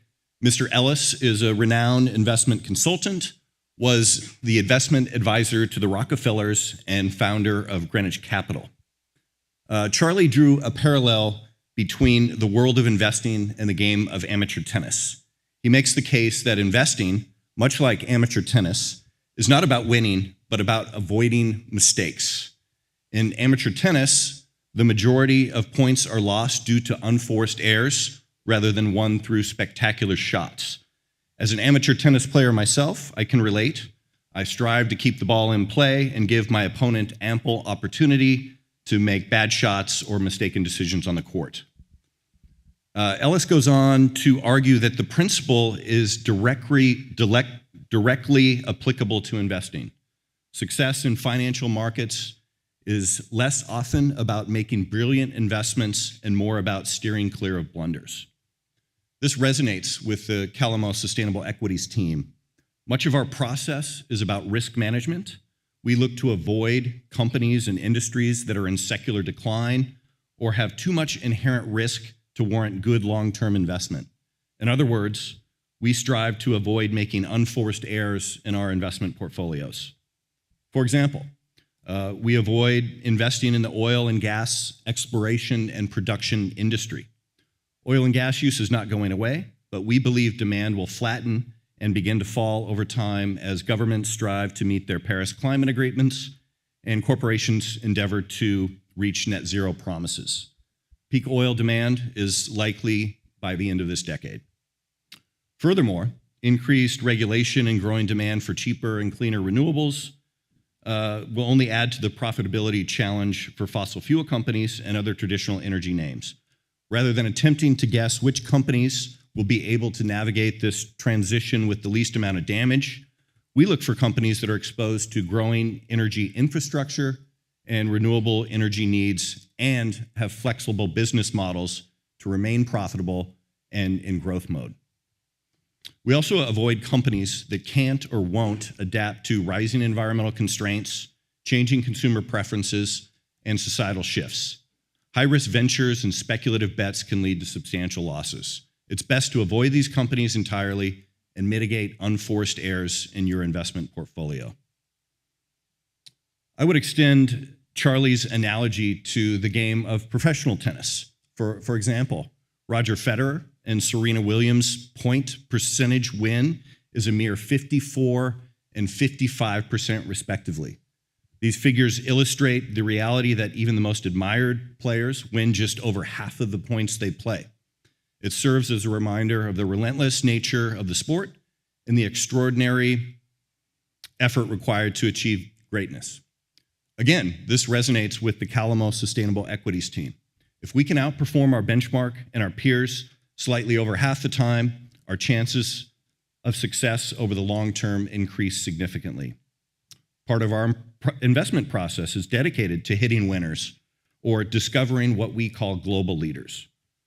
Global leaders have defining business characteristics that enable them to create long-term shareholder value over time. Global leaders are exposed to long-term secular growth trends. Global leaders are not positioned in industries that are in secular decline.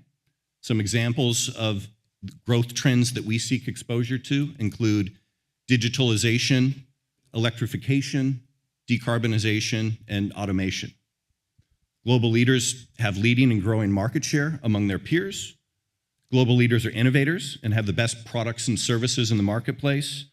They have a discernible competitive advantage in terms of what they provide to their customers.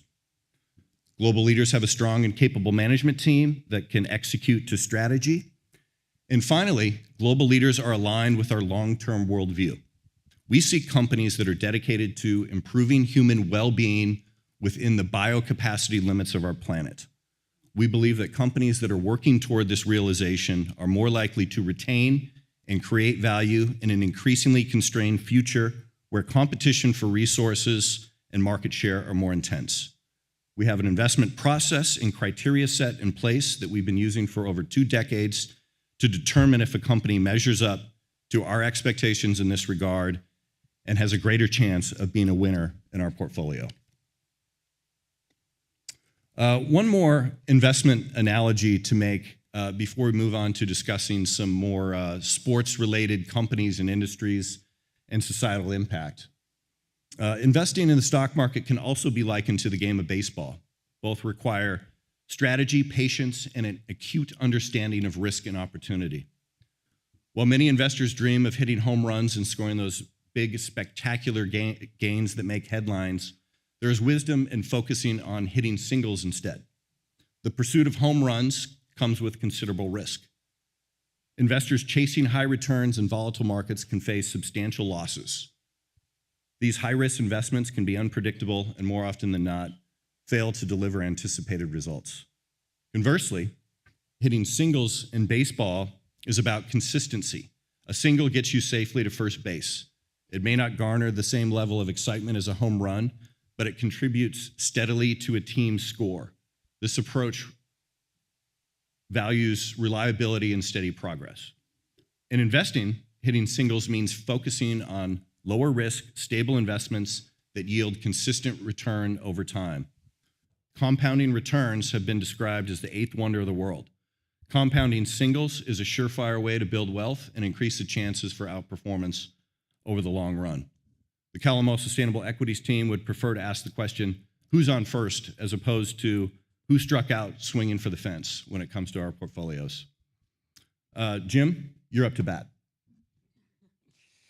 Thank you, Tony. Talk a little bit about public investing in sports before we head to private investing. Why invest in sports? Well, it's huge. Sports is huge. We see that I think it's the Dallas Cowboys are now the single most valuable sports team in the world, $10.1 billion estimated worth. You see fans all over the world like to watch sports, media rights, streaming rights, media rights for watching sports, $60 billion last year. So amazing amount of money in and around the sports ecosystem. But how to invest in it? It's really not as easy as you think. We can look at a company like Nike here, who's very, very much linked to sports, along with their competitors, the Pumas, the Adidas of the world. And you can see here's the chart of the stock price. Tony talked a bit about non-financial characteristics of the companies that we invest in. Nike is a great example of this. We started talking with Nike back in 1997. This is when they had finally kind of moved their whole supply chain overseas. They finally got all to low-cost countries in the late 90s. And for Nike, it was great. It was bottom line. Look, hey, it costs us less to make our shoes. We make more money. At the time, true. But what we talked to them about is like, you all are ignoring some risks here. You're ignoring the risks of tariffs. You're ignoring the risks of human rights. We say you're ignoring the risk of living wage. You're ignoring the risk of all these non-financial factors. And the thing about non-financial factors is they're non-financial at the time. They oftentimes become financial factors. They ultimately hit the bottom line of these companies. So you can see here, Nike, nice run there on the stock price, and now a non-financial factor of having an overseas supply chain is when the tariffs hit, this is what happens to your stock price. So again, the takeaway is that if you want a more holistic view of a company, look at the financial information, but also look at the non-financial information. So how else can you invest in sports? So it's harder than you think, really. I mean, there's some media companies here in the US that own sports teams. Madison Square Garden Corp owns the Knicks and the Rangers. But they own a bunch of other stuff too. It hasn't been really good investment. Manchester United, the big European football club, they're publicly traded, but again, hasn't really appreciated in the way that you'd want from an investment. And I certainly would be remiss if I didn't mention the Green Bay Packers having flown in last night from Wisconsin. They are the only NFL team that you can invest directly in. So you can buy a share in the Green Bay Packers. When you buy that share, they will tell you three things. We will not pay you a dividend, the share will not increase in value, and you cannot trade it.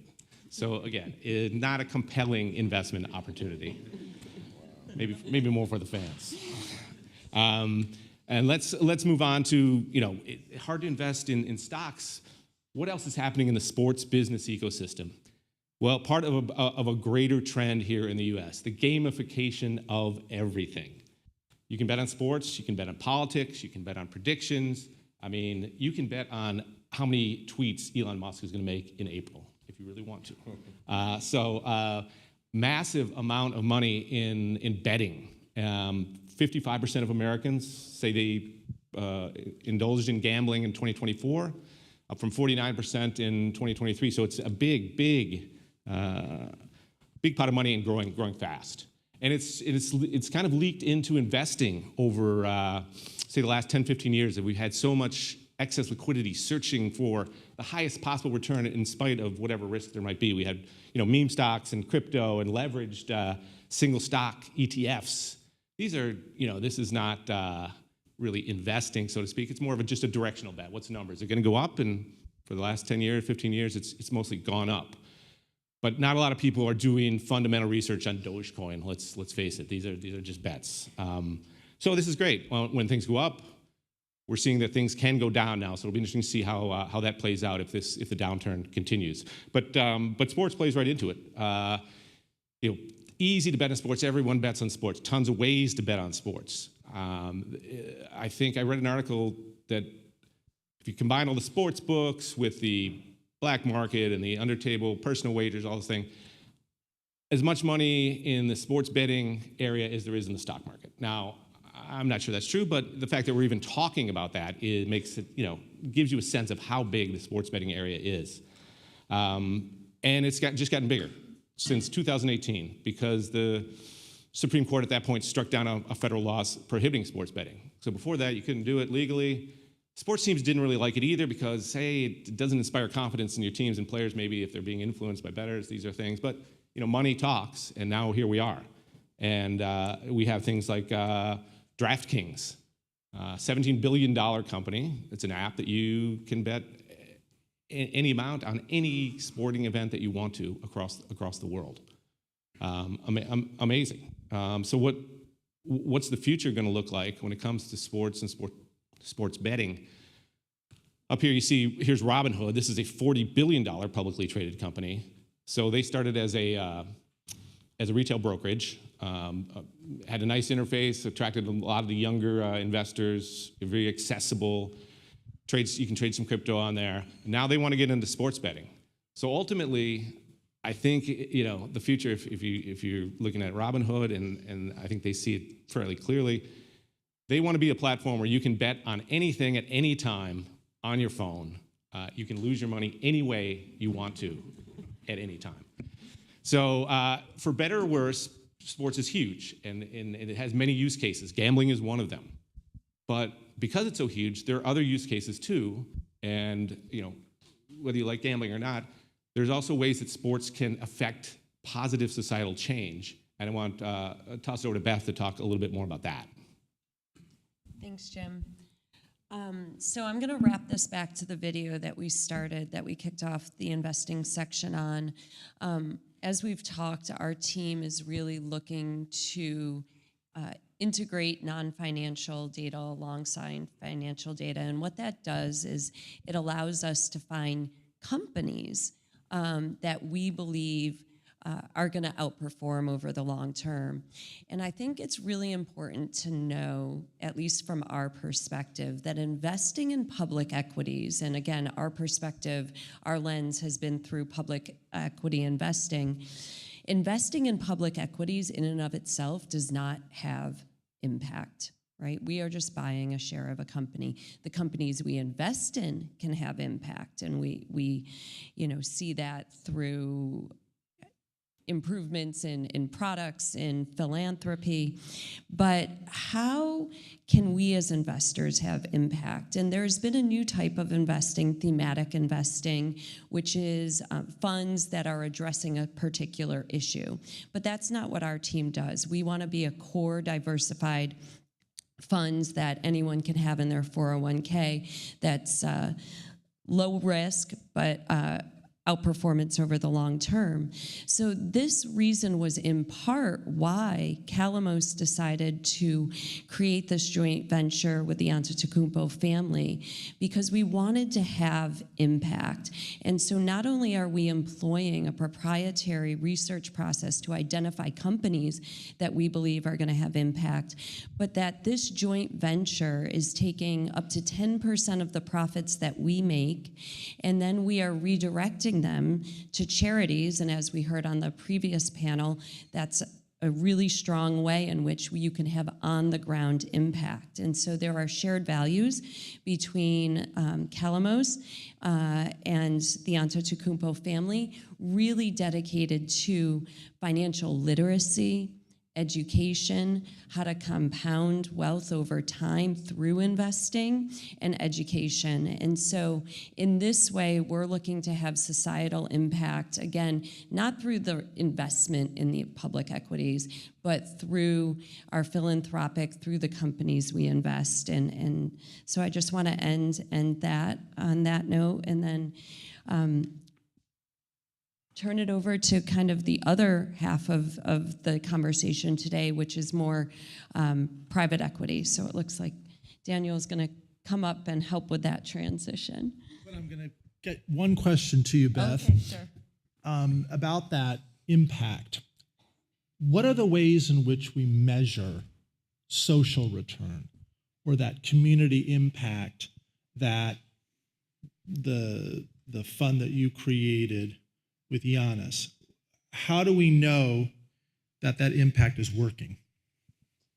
Well, I think there's, again, through the investing in public equities, it's one of the reasons we say we aren't having impact is because it's almost impossible to measure the impact of investment of a company, right? And so what we do to show our impact versus other funds that are, you could invest in our fund or you could invest in this fund, is to be able to show the climate impact, to analyze what our carbon footprint is compared to our benchmark, or how well are our investments in companies, how do they measure up against the UN Social Development Goals versus our benchmark. So these are ways in which you can say, this fund at a weighted percent, per issuer, this is how we look compared to a competitor.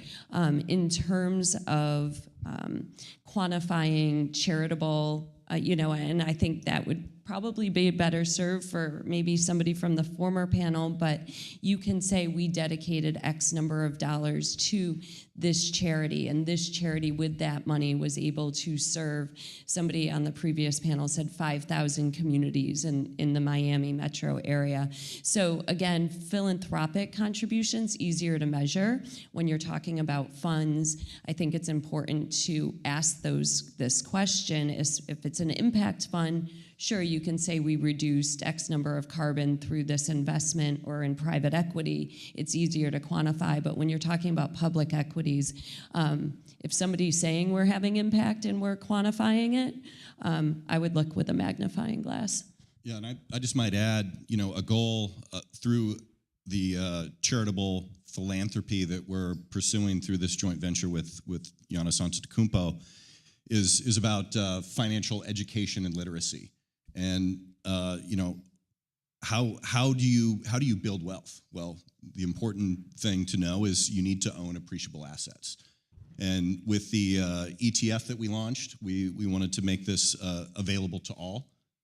So an investor can buy one share through Robinhood or through another broker for as little as $25. But over the long term, if folks want to build wealth and secure their future for themselves and their family, the way you go about this is owning appreciable assets. So we want to make that known, and we want to educate folks. So ultimately, folks can start as early as high school and start to build wealth, and that's really a way that we want to have positive impact.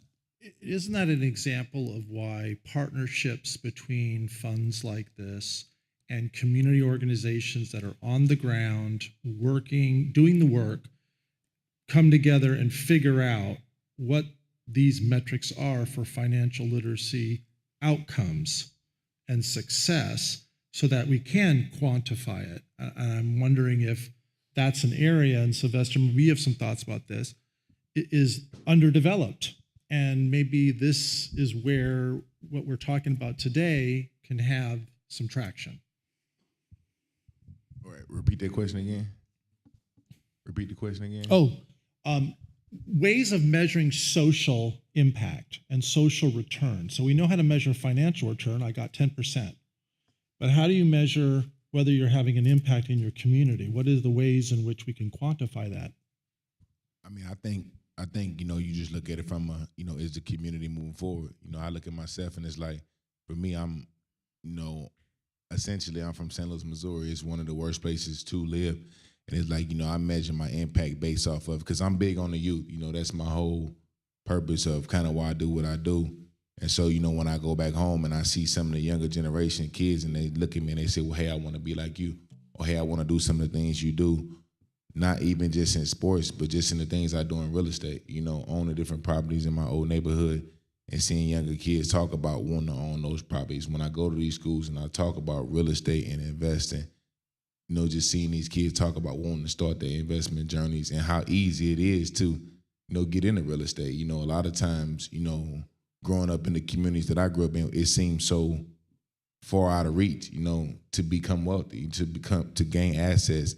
And it's not as hard as people think it is. And so sometimes breaking it down to them and leaving that impact on them, to me, is kind of how I leave my impact. Mm-hmm. Can I add to that? Of course.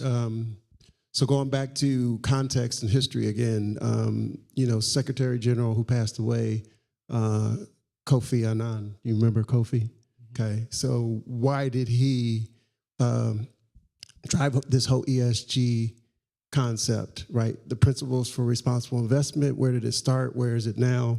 Where is it going? And so the whole point of that was this disparity, right, in what we talk about. So you can invest in fossil fuels, you can invest in these companies, but they're not necessarily for social good. Doesn't necessarily leave places around the world in better shape. Sometimes it leaves it in worse shape, or sometimes we have these environmental crises based on that risk, right?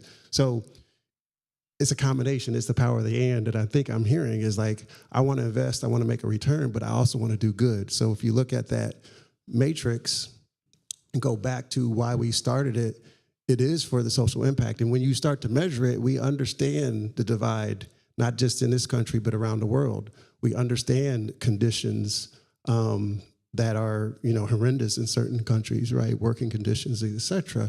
And so I think that's really what we want to try to get to when we talk about social impact. And I think that's the athlete saying, I know where I grew up from.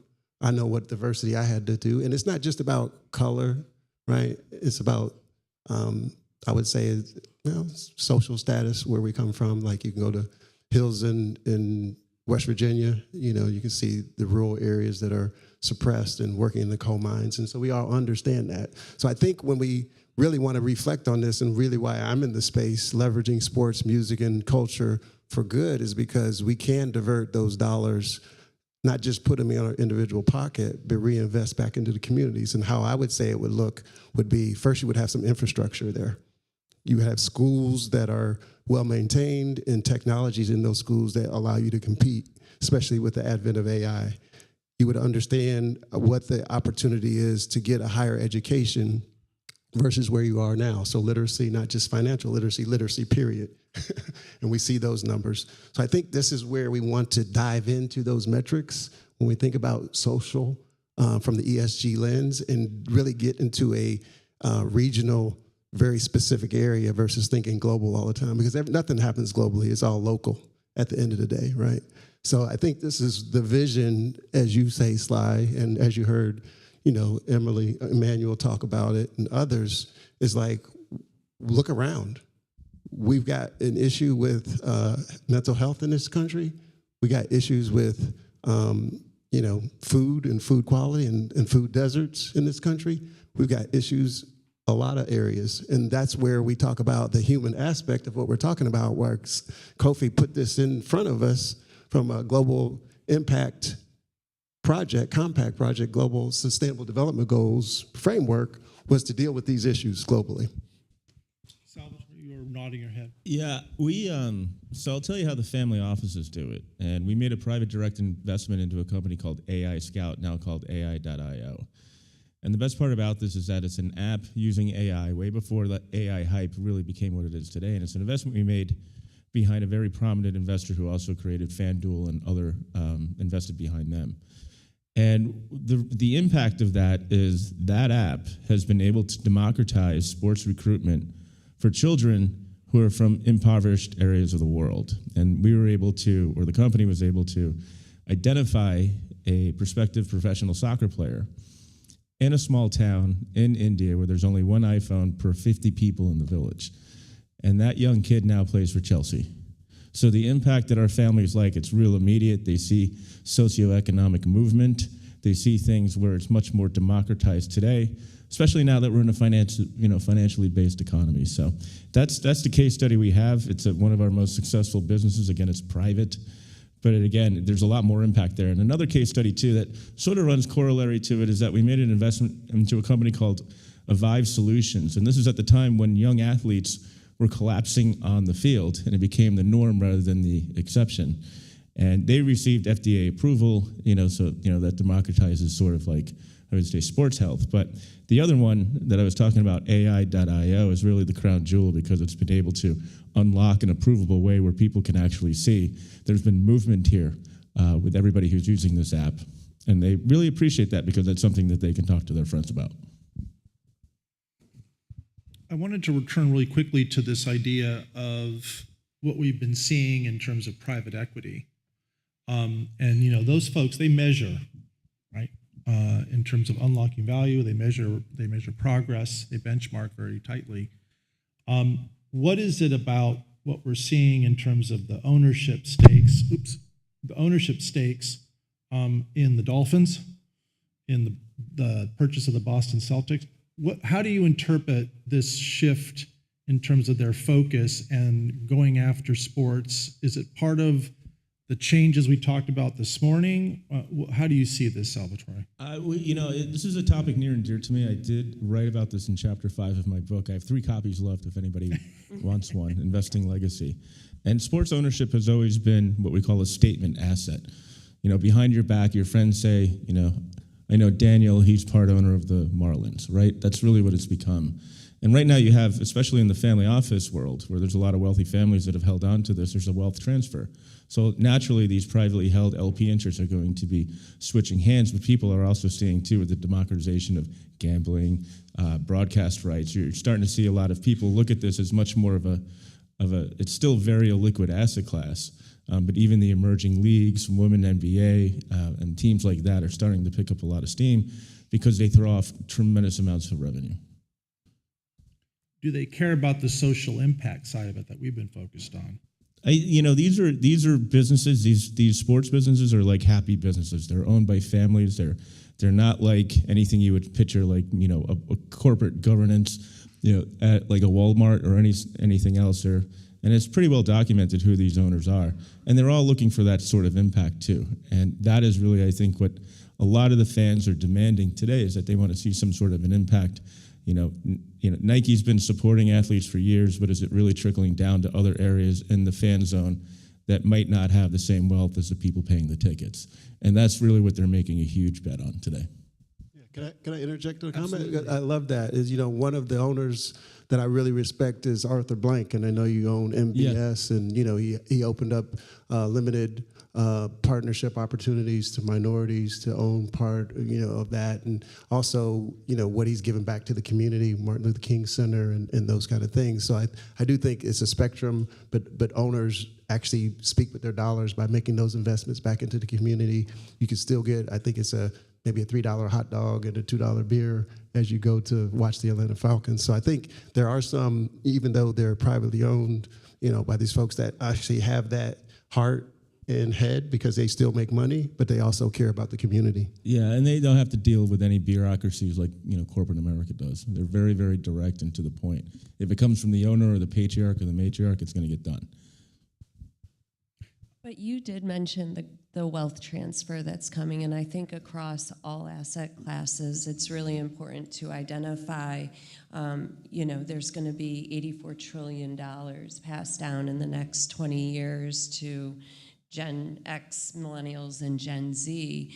And I think what we heard earlier this morning and what I'm seeing in my own work is there's a demand, a need for sustainable investing or for these younger generations to have impact. And so whatever asset class we're talking about, I think there's a demand. And so to the young, you know, attendees today, aligning your investments, aligning your future job, aligning your inheritance to have impact is seemingly going to be continually important. It's definitely the vibe that generation, you know, that the millennials have and Generation Z, because they know that things cannot persist the way it is without massive changes, and that's, you know, they're much more acute to it than their parents, who are the owners, who are more focused on the operations. Jim, did you have some thoughts? Yeah, I mean, obviously giving it a slightly different angle, and you can probably tell that I have a slightly different accent and come from a different background. And I think that one of the things that for everyone here is I mean, we could unpick this all day, but I think the business models are also very different. You know, the business models in Europe, South America, essentially soccer, with perhaps the exception of the MLS, it's very hard to see social impact being reinvested because, you know, an owner is expected to spend not only the money that it makes in each week's revenues on the next best player, but it's also expected to put his hand in his pocket and keep going and going and going until they're, you know, several million, hundreds of millions in debt. So I think a lot of the things that we will see is going to be a massive shift in how infrastructure works. And I think what the US has, and you see it here now, and we were talking about this earlier, and I do agree that I think now athletes, the next generation of athletes have probably already got a profile in their image and likeness. But what I think we're going to see more of is structure around player wages, structure around what essentially is left for the rest. You know, you look at women's soccer in the UK. I've lived here 9 years, so I'm, you know, I do feel slightly more Miamian than anything else. But you look at soccer in the UK, the women's game is really massively impacted for two reasons. One is this promotion relegation. So investing in the women's team could have an impact, but as soon as they get relegated, they're into the sort of beneath that where there is absolutely no money at all. There's no one turning up to the games. They end up in a stadium, you know, 50 miles away from where they should be playing. And Como is a great example of that in Italy. But there isn't a lot left to spread into these social impacts, to spread into, you know, the next development of the next generation of executives or the next generation of talent. And I think that's a big issue that Europe faces especially. And I think that will manifest itself very much in France over the next few months and years. There's probably a bailout of some nature, because I think there will be. But if you haven't read up on that, you know, there's a lot of money that's being lost in France right now. I can't remember exactly the number that CVC had invested. It was about 1.2 billion euros. And you know, they don't even have a media rights broadcaster now, not even paying a couple $100 million. So there's going to be a lot of money burnt there. And I think really for the Calamos guys, I'd be really curious to know how you go about sort of managing your cap table when you're investing, and again, you may not have heard of this, but a friend of mine brought it up to me because I hadn't been aware of it either. But if you Google or look up Dagenham and Redbridge in the UK, there's a little team in the 6th tier of soccer in the UK, 5th or 6th. So Premier League, League One, all the way down, even lower than when Wrexham started. And they had a minor investor turn up a couple months ago, Egyptian, and their entire infrastructure is imploding on itself because of a social impactful dynamic around Israel and Palestine. And a club that's been going for 100 years, is suddenly brought into a massive issue. So I'd be really curious to know how you go about not just where you go and look at the social impact that you can create, is how do you protect yourself against some of those sort of third parties that may come in as you go along. That'd be really interesting. It's interesting, before you answer that, I have a saying in our business is that the cap table is the soul of the asset. And its directors are its conscience.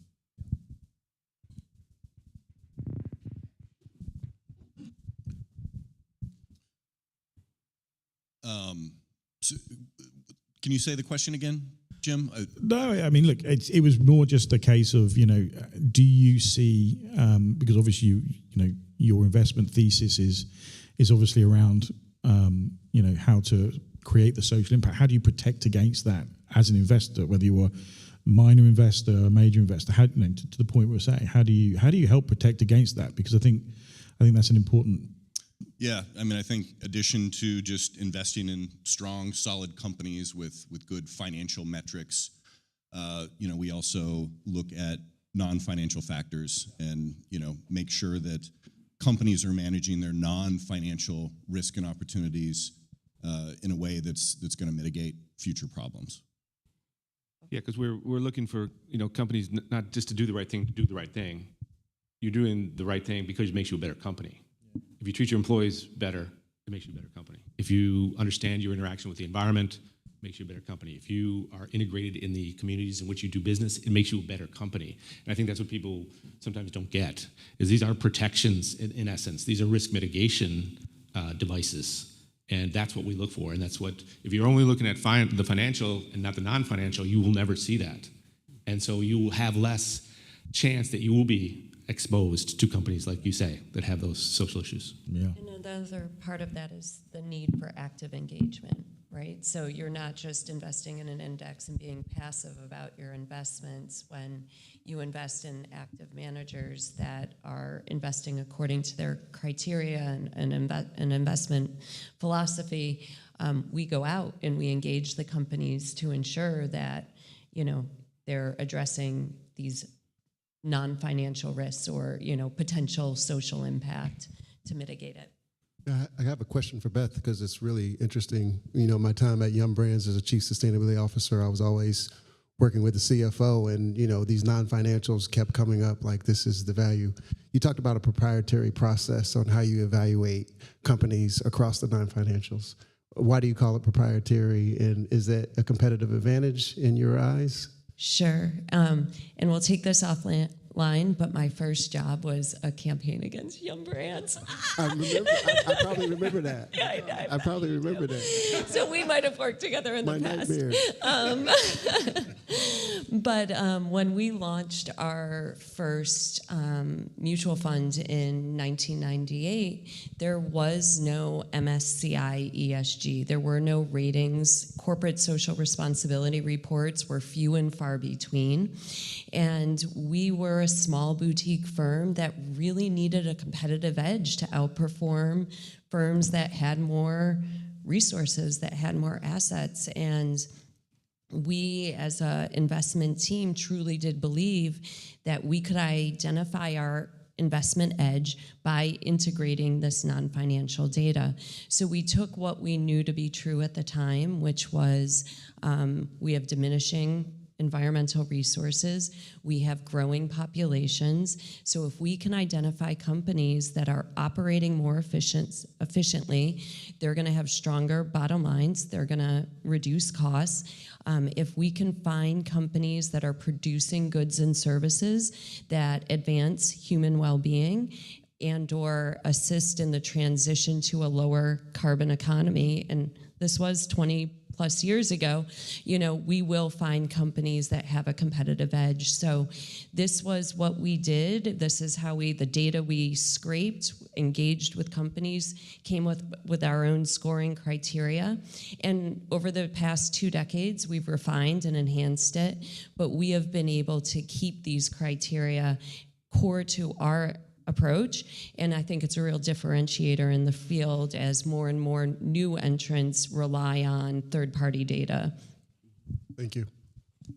Well, I want to return to that issue of engagement, because we were talking about Chevron or the big oil companies as we kind of inherently think they're bad, right? Fossil fuel. But if you look at their CSR reports, they have a bunch of social initiatives that they're engaged in. So I don't know if that's balancing it out or not, but it's a point of where there can be potential engagement. Nike also, I'd like to hear about what Nike's doing on the social side and if it's as effective as it could be. But we're also going to hear from Nate Hurst after this session, who was the former Chief Sustainability Officer for BlackRock. And my students study their priorities every year for engagement. And so is there a opportunity here for investors to engage with companies around impact by bringing in the athletes and the sports connections that we've been talking about today? That's for anybody on the panel. You might be able to do it through, the way to engage with companies is through shareholder resolutions, right? So if you were able to attach a name to a specific resolution, you're asking a company to give us more information about how you're addressing environmental issues. If you're able to attach an athlete's name to that to get that out there, so people actually vote their proxies and read the resolution, I think that would be a way to integrate. I like that. Yeah, I've seen a lot of them in my time. So conflict minerals, et cetera, human rights issues. And so that bubbles up through your PR, your investment relations team, and then they call you in the sustainability office to say, what can we do about this? Yeah. I would say I definitely think it's a huge opportunity, because I think as a world, we follow sports. And I think athletes, especially when you talk about some of the bigger names, and, like I always go back to, the underserved community, and when you talk about the rural community, underserved, you talk about, okay, a lot of these people sometimes they can't even tell you who the vice president is, but they can tell you, who LeBron James or Stephen Curry is, or so on and so forth. So it's like putting some of these athletes at the forefront and get the attention of some of the people that it may not get if the athlete isn't attached to it. Now, is that right or wrong? Who knows? But at the end of the day, it's like using athletes, because at the end of the day, it's like where sports are today. It's like you look at and where it's going to, like with the media and everything, is like as soon as something goes on, you see what's the first thing people do? They do a media tour where they go on all the sports podcasts, because that's where everybody running to. So I think it's definitely a huge opportunity, and I think it's something that we should take advantage of. So this is a question for you and Salvatore, because, we were talking about private equity. Well, Ares Management is public, Blackstone is public, KKR is public. So there's an opportunity for shareholders to initiate action there. Salvatore, from what you understand about what's happening, you were saying that they pay attention to the financials, but I've had anecdotal evidence that KKR also, when they acquire a company, they will talk about sustainable business, and they will talk about implementing that into the business model before they take it public or sell it off again. What are your thoughts there about engaging with private equity in this way? I mean, private equity is getting into it right now, and the issue I have with private equity getting into it is that they might overpay for it, right? And so there's a lot of money going around, and their cost of capital is cheaper than my cost of capital, right? So you got to look at it that way. But I think these companies that are coming in, they're always going to have like fairness opinions or advisory boards. They're going to talk to them about ESG and making sure that they're getting set up correctly, because that's what the public shareholders want, like Calamos, correct? But the companies that we're in, they don't do that because they already have people on their cap table who have already established that so far. So that's already part of the business plan at the time of incubation going to IPO. It is not something where it's, I think the way Blackstone would look at it is sort of like an afterthought, like, okay, you forgot to wear the tie, put that on, now you can go out and go public. So it's different because you're also dealing too with very wealthy investors who have special rights in a publicly traded, in a privately held company as compared to a publicly traded company. It's very hard. Like I just remember when I was coming of age professionally, Martha Stewart went to jail for insider trading, and some people who had their entire net worth into it were sending me screenshots in their computer saying, this is ridiculous, it's down 25%. Good luck calling Martha. You think she's going to pick up your call? I mean, for 200 shares that you own? So, when you're direct, you have a lot more control and discretion, and that's how the families are affecting change in this space, is because they're the ones who carry the checkbook. I think you're also seeing business models shift too. KKR, historically, they were corporate raiders. They buy a company, they make it more efficient, they spin it back off and sell it. Now they've decided that they're going to pursue a different approach, and they're going to hold these stakes in companies for a long period of time, more like a Berkshire Hathaway. So I think not only do they need to have an investment thesis on how they can make a company more efficient and increase value, if they're holding it for a extended period of time, they're going to need to consider non-financial risk and opportunity in their model more than they have in the past. Could you see them as a sustainable equity? Possibly, yeah. I mean, I think just kind of taking that long-term approach makes them more attractive from a sustainable point of view. They're thinking about the future as opposed to the next trade. Yeah, I think that's actually a good point. When you're investing in sports, a typical fund is 5 years, maybe roll it through to 7.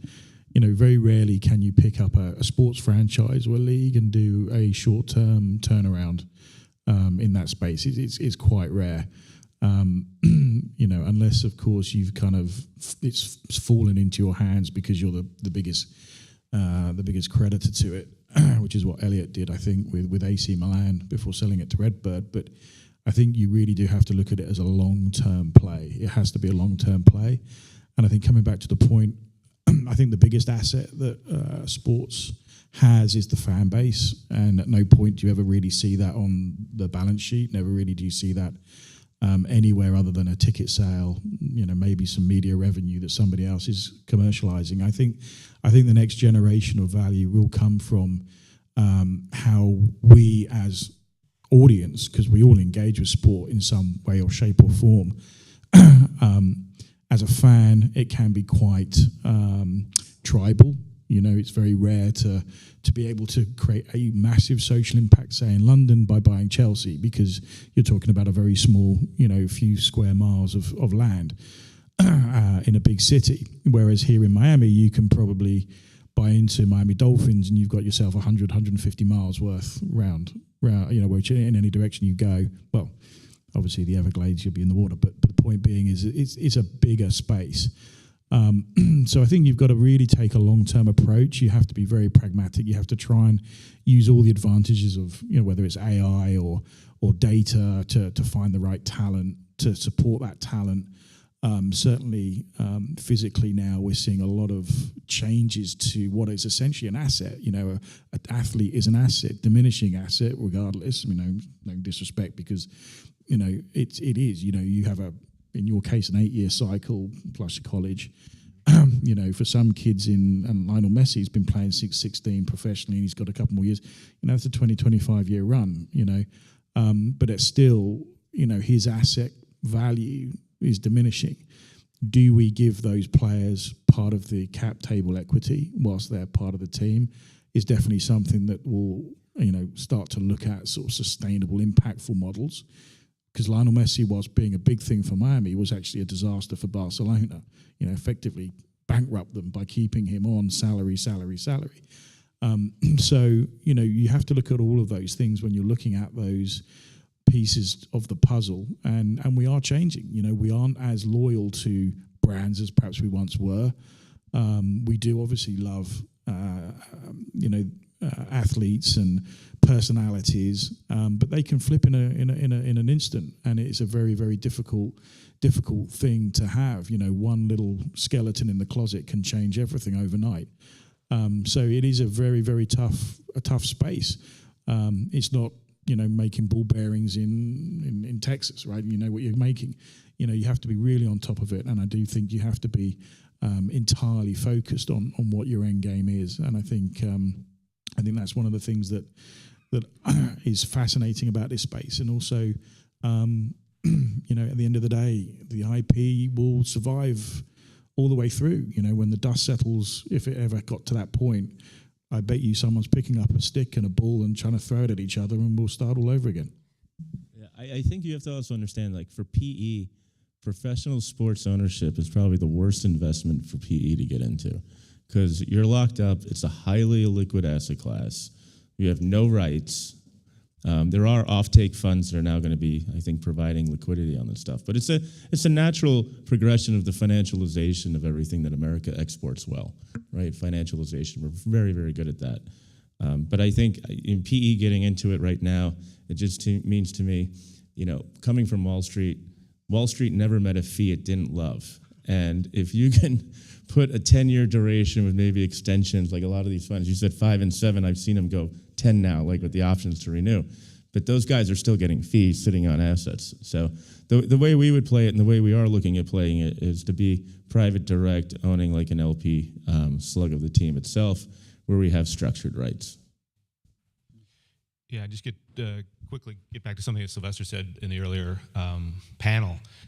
Being on the Broncos, how well integrated they were in the community. But the more integrated you are in the community, the more if the fans will value you, the more they'll ride out the good seasons, the bad seasons, the more perhaps players will want to come and play for a stable team that is integrated in the community. So these are non-financial things that sports owners can take advantage of, and ultimately it will impact the value of your franchise if it just becomes more valuable. There's no two ways about it.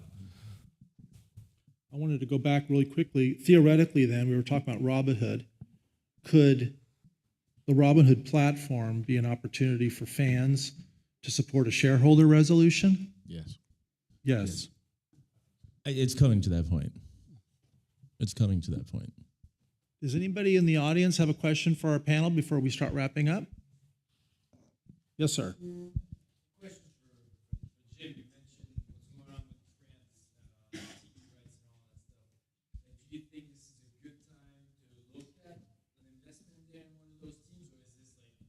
Staying away from that. Sorry.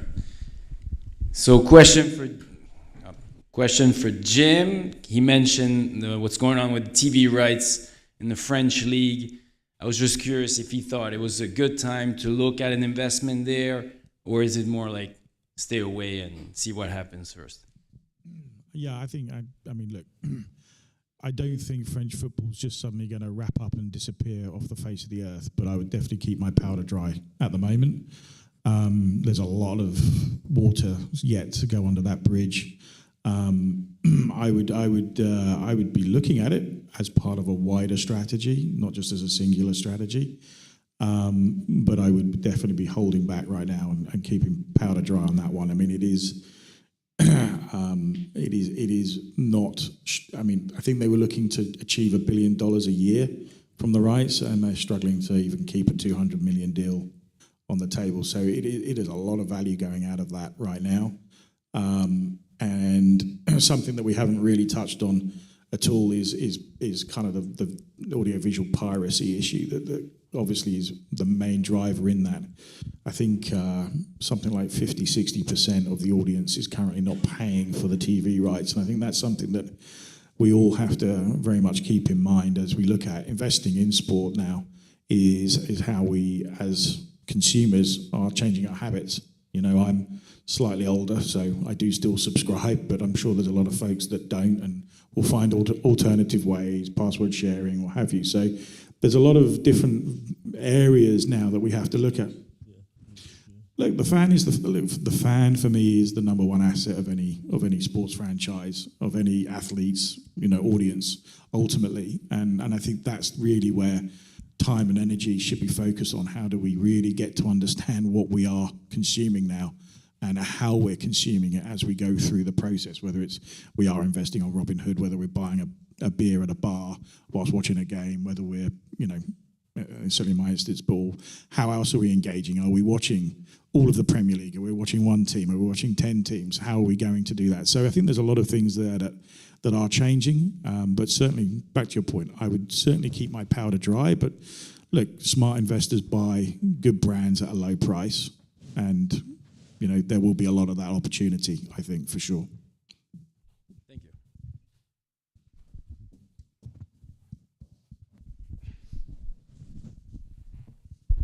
How you doing? My name is Brett Frank. I'm a junior at North Broward Prep. And talking about the gambling and the sustainability, obviously gambling's not very sustainable. Do you think there should be any legislation made in order to stop the gambling in financial institutions? This is an open-ended question to anyone. They make too much money gambling.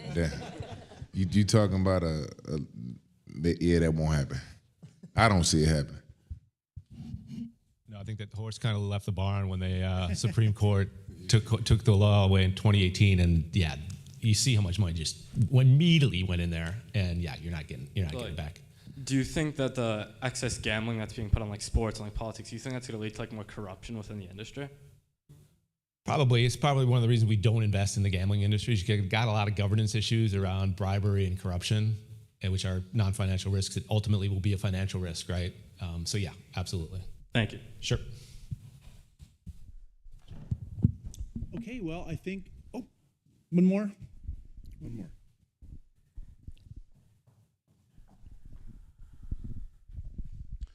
Great presentation. Thank you so much for your wisdom and your experience.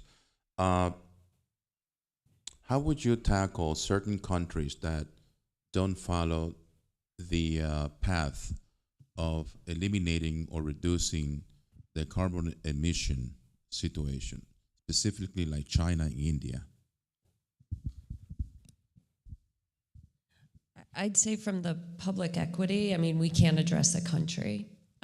We can find, and that is what our criteria and what active management allows you to do, we can find the companies that are, we feel that are transparent, that are aligned with, if we're speaking of China, their 5-year goals, and we can compare them across their peers and find the companies that are innovating for low carbon transition. Did you have something to add? Yeah, I would say sometimes it's even easier in those countries because you have a bunch of underperformers and the outperformers stick out like sore thumbs. So it's I'll take that one, I'll take that one, I'll take that one. Whereas if you're in Eastern or Western Europe, all the companies are doing something, right? So it's harder to differentiate the real outperformers from the underperformers. Okay, so thank you. I want to encourage everybody to hang out because we are running a little bit behind schedule. We are going to be returning to the subject of impact in our next corporate citizenship session and our last session of the day. But I think one takeaway, it shows why the Calamos team and John Kudinis are out in front with their Giannis joint venture because of the issues that we've talked about today and the potential to engage and develop metrics are right there and part of that and baked in, I think, from the very start. So again, very impressive. All right, I would like to thank all of our panelists today for their participation. And we'll take a short break and we'll be right back in the swing of things. So thank you.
Okay.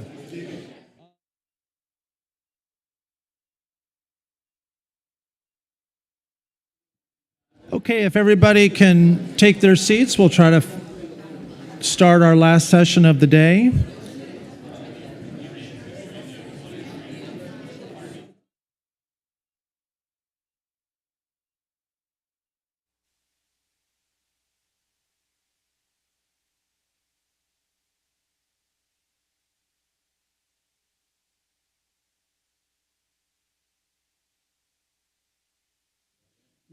We need you, Roger.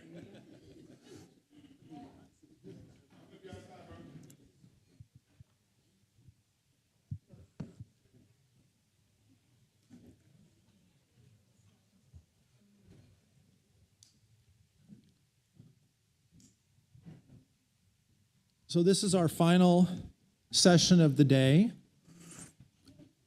Has everybody been enjoying the conference so far? Fantastic. So first I want to introduce someone who has been very patient today, Mr. Nate Hurst.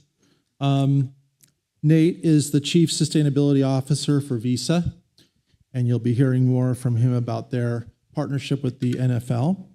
In this role, he leads a global team focused on amplifying the company's purpose and advancing Visa's sustainability strategy. Before joining Visa, he wore many hats, serving as Chief Sustainability and Social Impact Officer at BlackRock, Chief Sustainability Officer for Wells Fargo, and Chief Sustainability and Social Impact Officer at Hewlett-Packard. Need I say more? Welcome to SOSS 8, Nate. We are excited and grateful to have you. Thank you, Daniel. And I'll be coming back to you in a moment. We also have Roger McClendon, of course, rejoining us here, Tony and Jim from Calamos, and Beth. And we have one newcomer. Dennis Grover is the manager of partnerships at Norwegian Cruise Line, where he leads all partnership efforts for the brand, including NCL's first ever league sponsorship with the NHL and local activations like the Miami Marlins. He has built a career around creating strategic, high-impact brand collaborations across sports, licensing, and consumer marketing. And Dennis has been working with my graduate students, my master's in sustainable business students, on a project this year around community impact, which involves the NHL partnership. So I'm thrilled that he's joining us today, and I really appreciate his time coming out. So with that, I'm going to turn it over to Beth, and we're going to get an introduction to impact and corporate sustainability, and then I've got a couple questions for Nate Hurst. Beth? Thanks. Can we turn to the slides, please?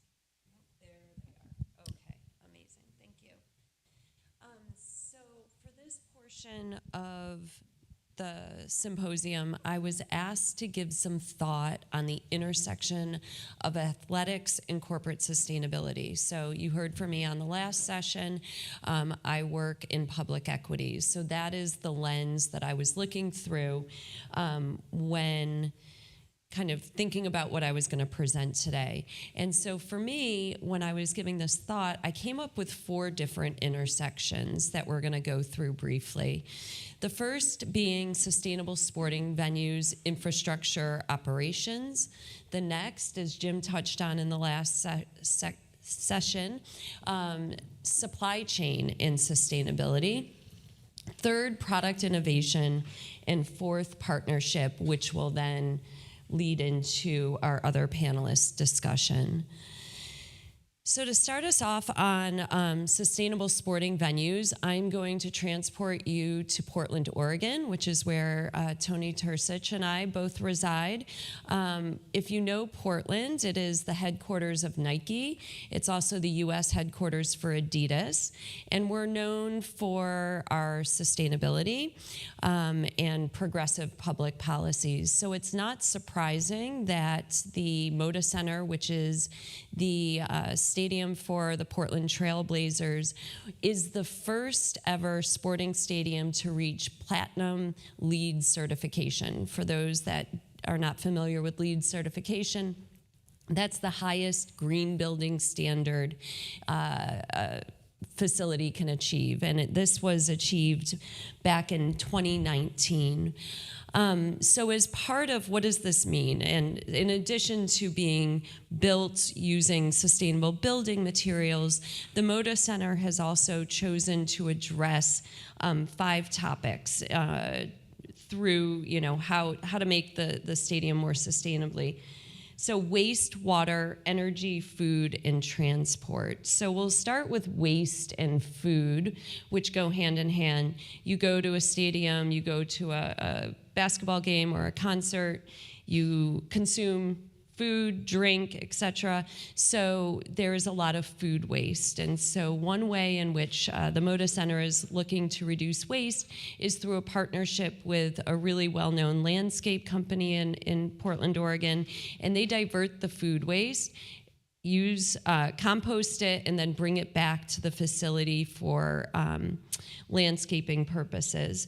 In terms of the food that's being served at this facility, they have sourcing guidelines working to get organic food, local, non-hormone beef, etc. And then in terms of water, energy, and transport, these are kind of requirements for a LEED designation that you significantly invest in highly efficient HVAC systems, low flow, washrooms, etc. So that is Portland, Oregon. But as I was doing my research on sustainable sporting venues, this really inspired me, quite honestly. And this is Stadium 974, and it was built for the 2022 FIFA World Cup in Qatar. And if you look at this stadium, you can tell that it was built solely with recycled shipping containers and module components. So this was erected for the World Cup. After the World Cup was finished, it was fully dismantled, saving incredible amounts of construction waste. And I think it's very cool looking as well. So I wanted to feature that. And then the third venue I'm going to focus on, bringing us back to the Pacific Northwest in Seattle. And if you know Seattle, 2 big corporates come to mind. You have Microsoft and Amazon. And often companies sponsor arenas and slap their names on them. But in this case, this is Amazon's arena, but they chose to highlight Climate Pledge. And Jeff Bezos has been quoted by saying, "We did this to ensure that it's a regular reminder for the urgent need to address climate change." So this was an example of where sponsorship took the focus of a sustainability issue rather than the brand name. But it is fully sustainable. It's 100% powered by renewable energy. So there are actions behind the words. So moving on to the next intersection, supply chain and sustainability. And I think this is really where investors can move the needle. And Jim spoke about this in the last session, that back in the late 90s, our investment team engaged Nike on their supply chain issues. They were being targeted for child labor, poor wages, environmental degradation in the communities where their factories were located. And after years of engagement in which Nike was responsive, the company really raised the bar, not only for itself, but for the sports apparel industry widely. So what did this look like? If we fast forward to 2004, this is when Nike released its factories all over the world, complete transparency in where its products were being produced. And this was the first time it was done. And alongside with the factory list, it also disclosed its supply chain guidelines. So what it was going to look at, how it was going to evaluate these factories, and then it also released its audit results. So for the first time, we knew where the factories were, what they were being analyzed on, and then how well each factory scored across that analysis. Fast forward again several years to 2011, and Nike releases what is known as the Manufacturing Index. And this was a real game changer for supply chains across industries, because for the first time, sustainability was equally weighted to quality, cost, and delivery. So no longer did you get a contract just because you were low cost and could deliver it the fastest. You also now needed to prove you had sustainability credentials. And not only did Nike do this for itself, but like I said, it raised the bar, and it did that by making the manufacturing index and its systems that went with it open source, so that all companies could employ similar supply chain mechanisms. Okay, moving on to the third intersection, and this is product innovation or material and manufacturing innovation. In the last session, we talked about our proprietary criteria, and life cycle analysis is one of the criteria that we came up with in the 90s. To this day, it's not a criteria that MSCI or a lot of other ESG rating organizations look at. If you're not familiar with the term life cycle analysis, it's how a company is creating a product from cradle to grave, from the sourcing of its raw materials to the design for disassembly and recyclability. And this can really change a company's the amount of material it needs to source, the amount of waste, et cetera. So we look for companies that are innovating in this light. And Nike really, again, shows exceptional leadership here. So what this slide is showing is the Flyknit sneaker. The Flyknit sneaker was launched in 2012, and it absolutely changed the way a large number of shoes are manufactured. So now it's a singular process from the sole up, and that's kind of what you're seeing here. And in doing so, if you think about it, before leather was cut, it had to be sewn, and there was all this extra waste, whether it was leather or fabric. So with this design, 60% of waste was reduced. And moreover, going back to the raw material sourcing, Flyknits typically use 6 to 7 recycled bottles per shoe. And so since launching the Flyknit in 2012, Nike has reported 4 billion plastic bottles have been diverted from landfills based on this technology. Nike's not the only company that has really set the bar for material innovation. Adidas is also known for several loops aimed at circularity. They have a recycled loop, which is, I'll talk about momentarily, a remade loop in which it's also using take-back programs to take back their goods, dismantle and reuse their own shoes for future shoes, and then a regenerative loop. So regenerative, really important. And how do you use raw materials that are not virgin, but that can be renewed, that have a recyclability or a sustainability profile to them? And so this will take me to my last intersection, if you will, and I'm gonna start with Adidas, because this goes back to one of their loops. In 2015 on Earth Day, which I believe was earlier this week. So 10 years ago this week, Adidas started a partnership with Parley. And Parley is an organization that is focused on ocean plastic waste. And so through this partnership, Adidas has been using ocean plastic waste, again, in their sports apparel and in their shoes, very much like the Flyknits. So this has been a really successful partnership between these two brands. And then we go, I think F1 was mentioned in the last session as well. But you think of Formula One racing, and you don't often think of sustainability. You think of cars running around in circles, burning gasoline. But surprisingly, in 2019, F1 announced its ambitious plans to achieve net zero carbon emissions by 2030.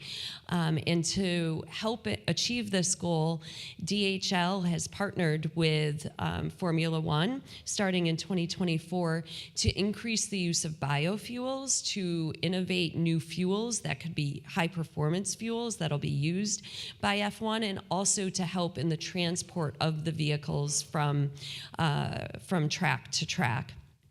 And lastly, I've talked a lot about Nike, so I'm just going to touch on this one.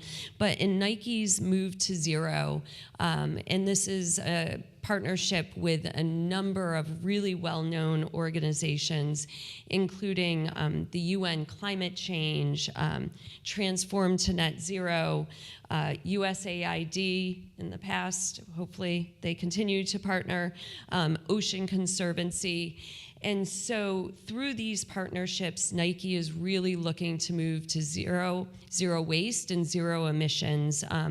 But I think all of these partnerships show the beauty that sports apparel can have in promoting sustainability, making more sustainable goods, and hopefully doing good for the planet. So ending on partnerships, I'm going to hand it off to whomever wants to go next to talk about all right, perfect. Thanks, Daniel. Thank you very much, Beth. That's a perfect segue into Nate's remarks, which he's prepared around a very similar intersection between sports and corporate sustainability. So I hope that Nate's remarks will amplify what you just said. Nate, thank you again for your patience today. Oh, my pleasure, Daniel. And sorry I can't be there in person.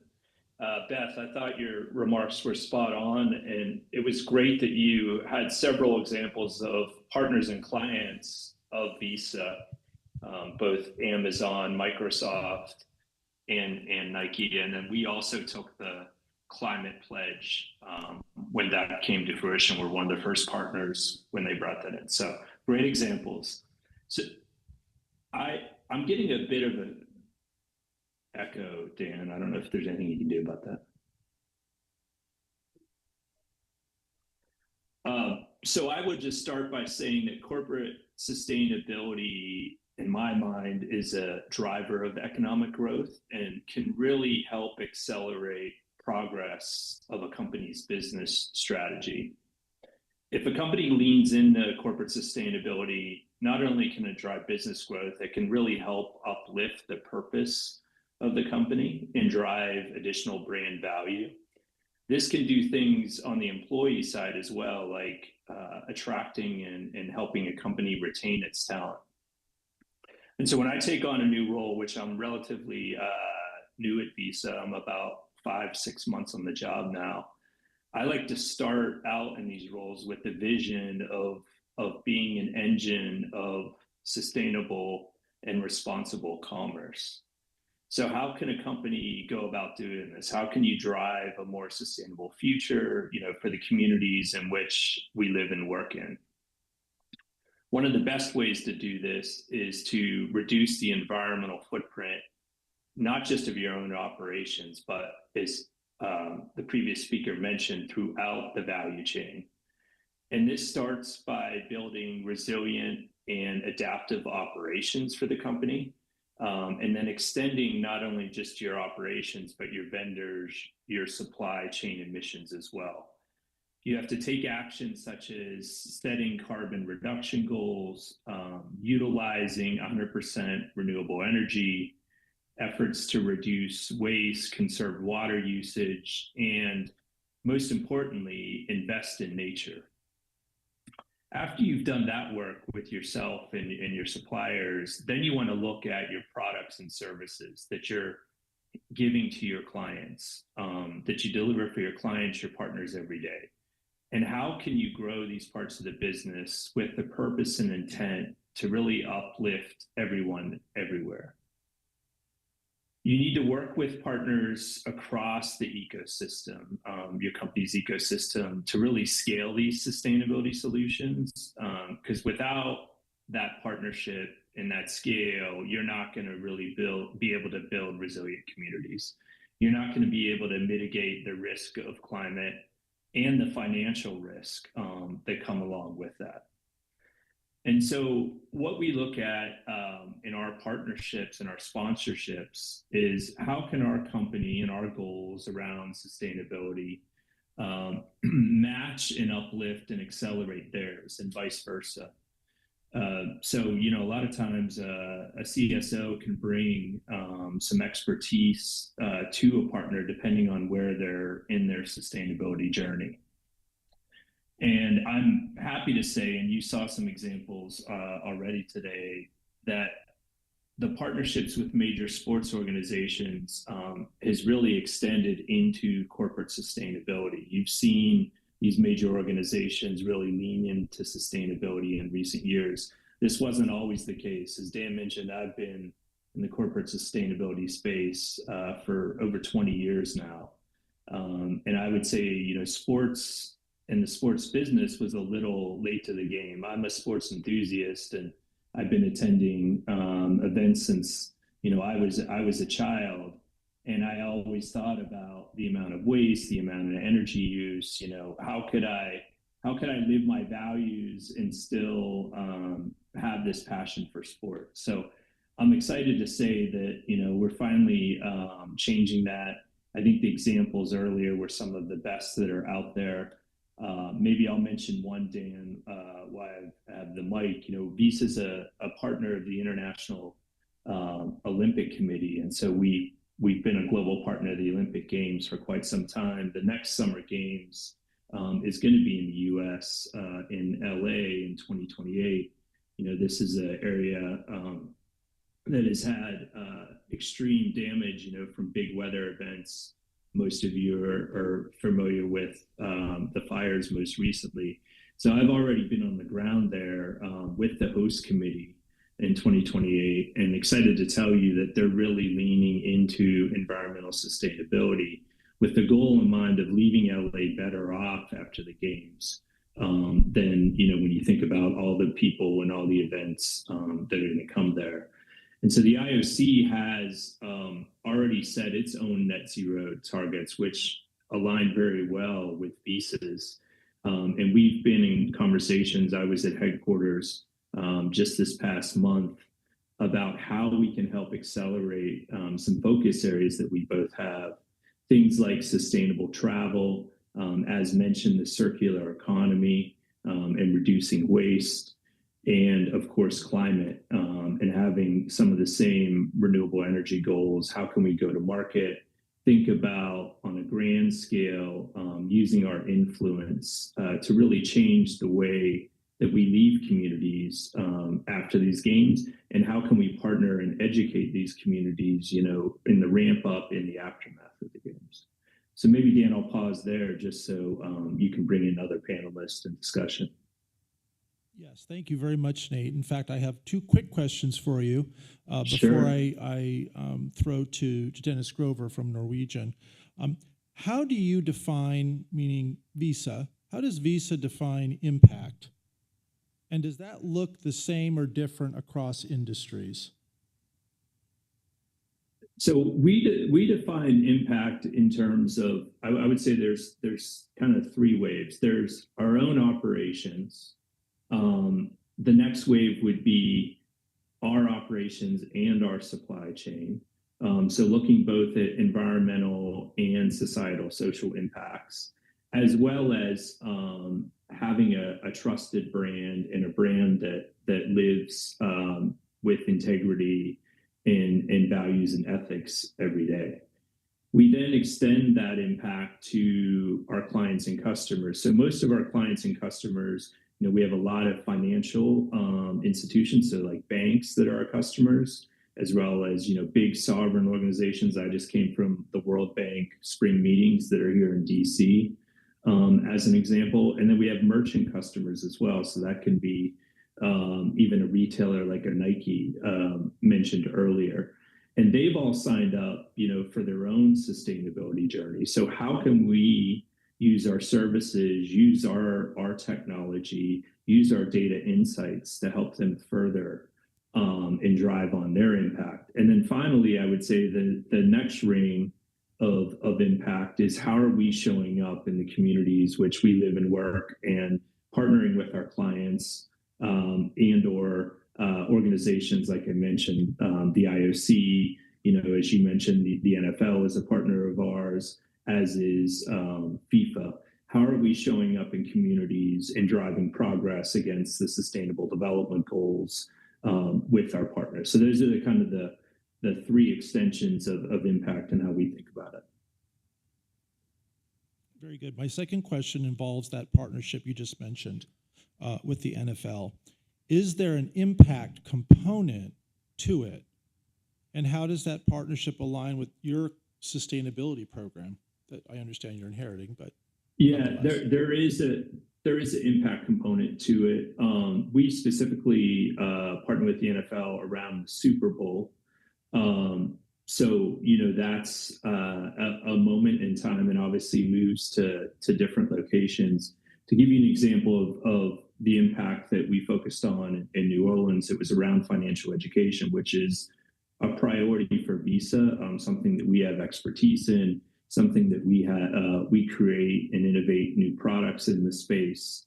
We've even done some gamification, things like financial football, making it interesting and fun for youth, that don't otherwise have access to financial literacy and those types of elements. And so every time we go to a new city with the NFL and a host city, we like to understand what the host city's goals are and priority in partnership with the NFL, and then certainly play our part in driving forward progress that aligns with us. Another component on the social side is small business. So we're very focused at Visa on helping small business. And so we do our best to partner and lift up small businesses in those communities where the Super Bowl goes. I think the next two Super Bowls are in California. California being, a climate forward leaning state. Certainly, I think there will be huge opportunities from a sustainability standpoint for us to work with the NFL, the Super Bowl, to drive forward some of our goals. Again, these partners are in our value chain as well. So setting a net zero target, we need them to make progress for us to make progress. Visa's reach is truly incredible.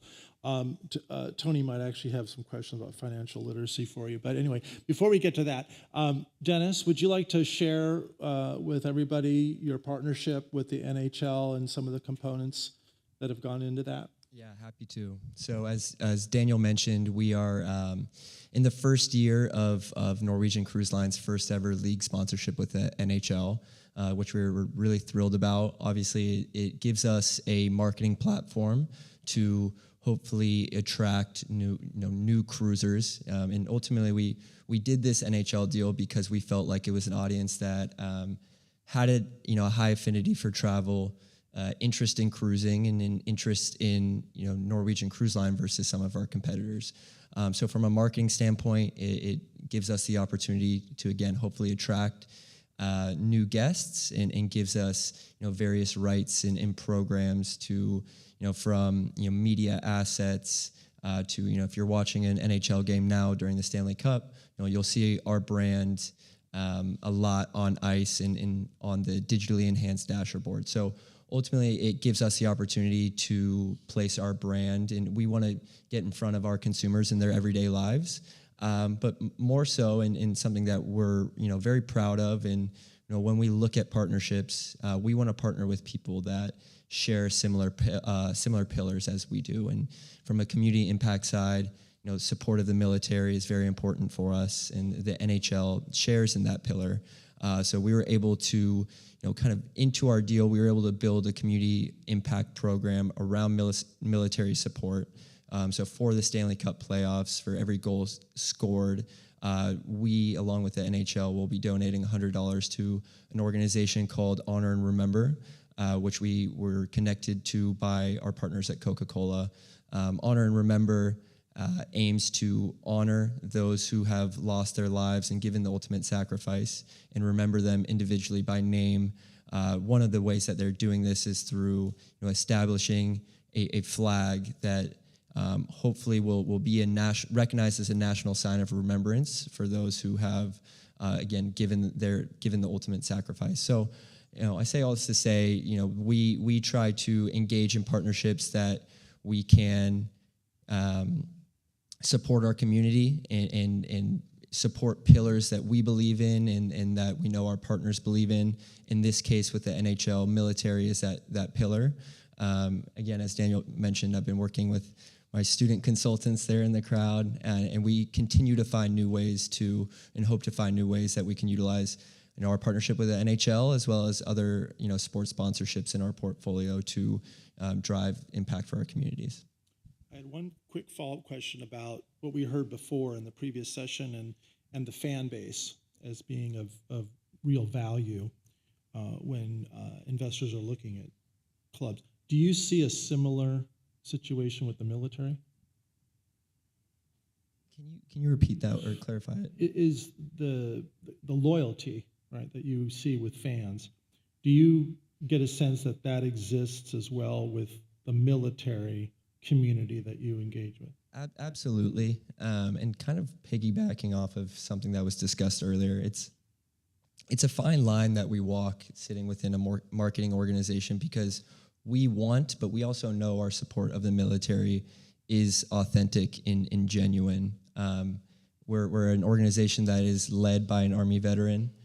We have a veterans task force that helps spearhead the military appreciation program, which we talk a lot about. We want it to be more than a discount that we give to military members and their families, and that comes to life in everything we do. On every sailing, if you go on a Norwegian Cruise Line sailing, there's a military appreciation program reception for those who have signed up, through our military appreciation program. But it gives them a chance to meet other members of the military community and helps them create bonds with other guests.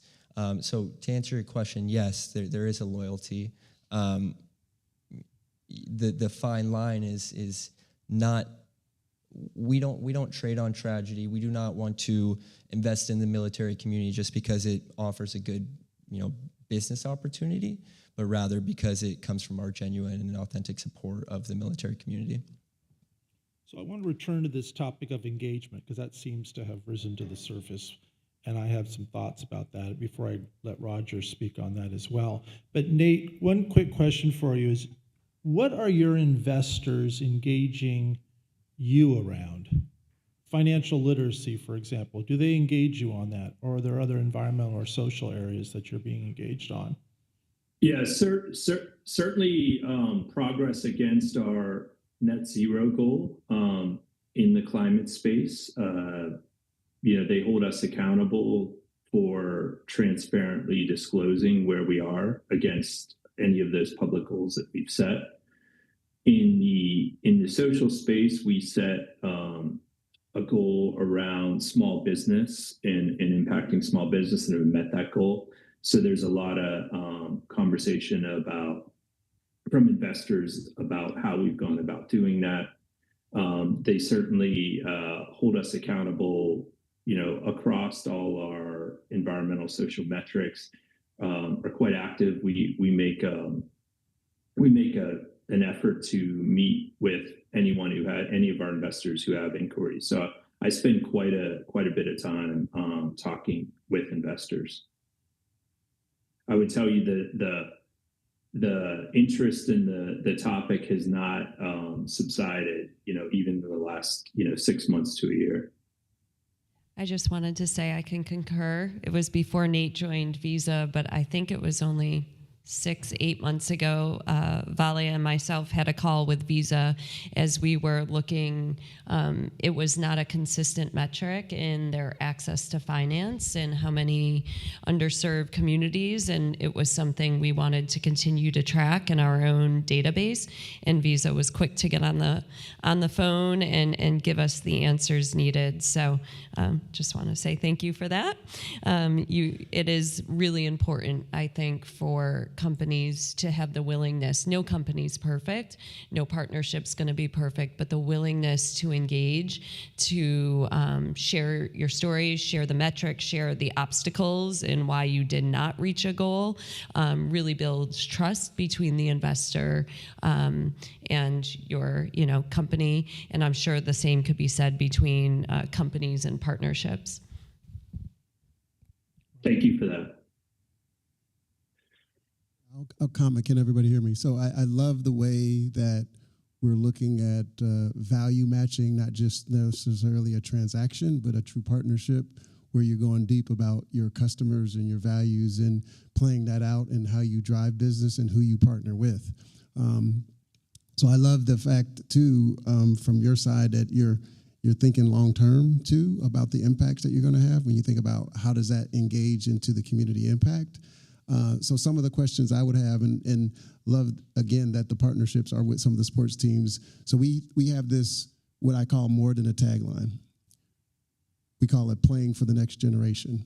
And really what it means is about this umbrella of humanity is about protecting the resources that we have now, protecting the health and wellness of everybody from the global side as we do business, and to be accountable to that, not just from our own internal operations, but through our supply chain and the partners we choose to do business with.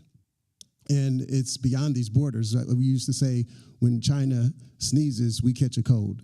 Or when China, a butterfly flaps its wings, we have a tsunami on the West Coast. So we're all connected in this. But what I'm hearing is through this power of sports, music, entertainment, culture, fashion, we have this ability to connect with the people out here, which is the next generation, to deal with these global crises, with the ocean issues that we have with plastic and contamination in the food chain, right? And this growth of how many billion people are going to be on the earth, and all of a sudden we're contaminating and polluting the very source of food that we have, is our challenge, right? And we're pushing it to the next generation. And it can't just be about profitability at the end of the day. I'm hearing that, but what I want to challenge all of us, including myself as I look in the mirror, is, are we really doing something about it fast enough?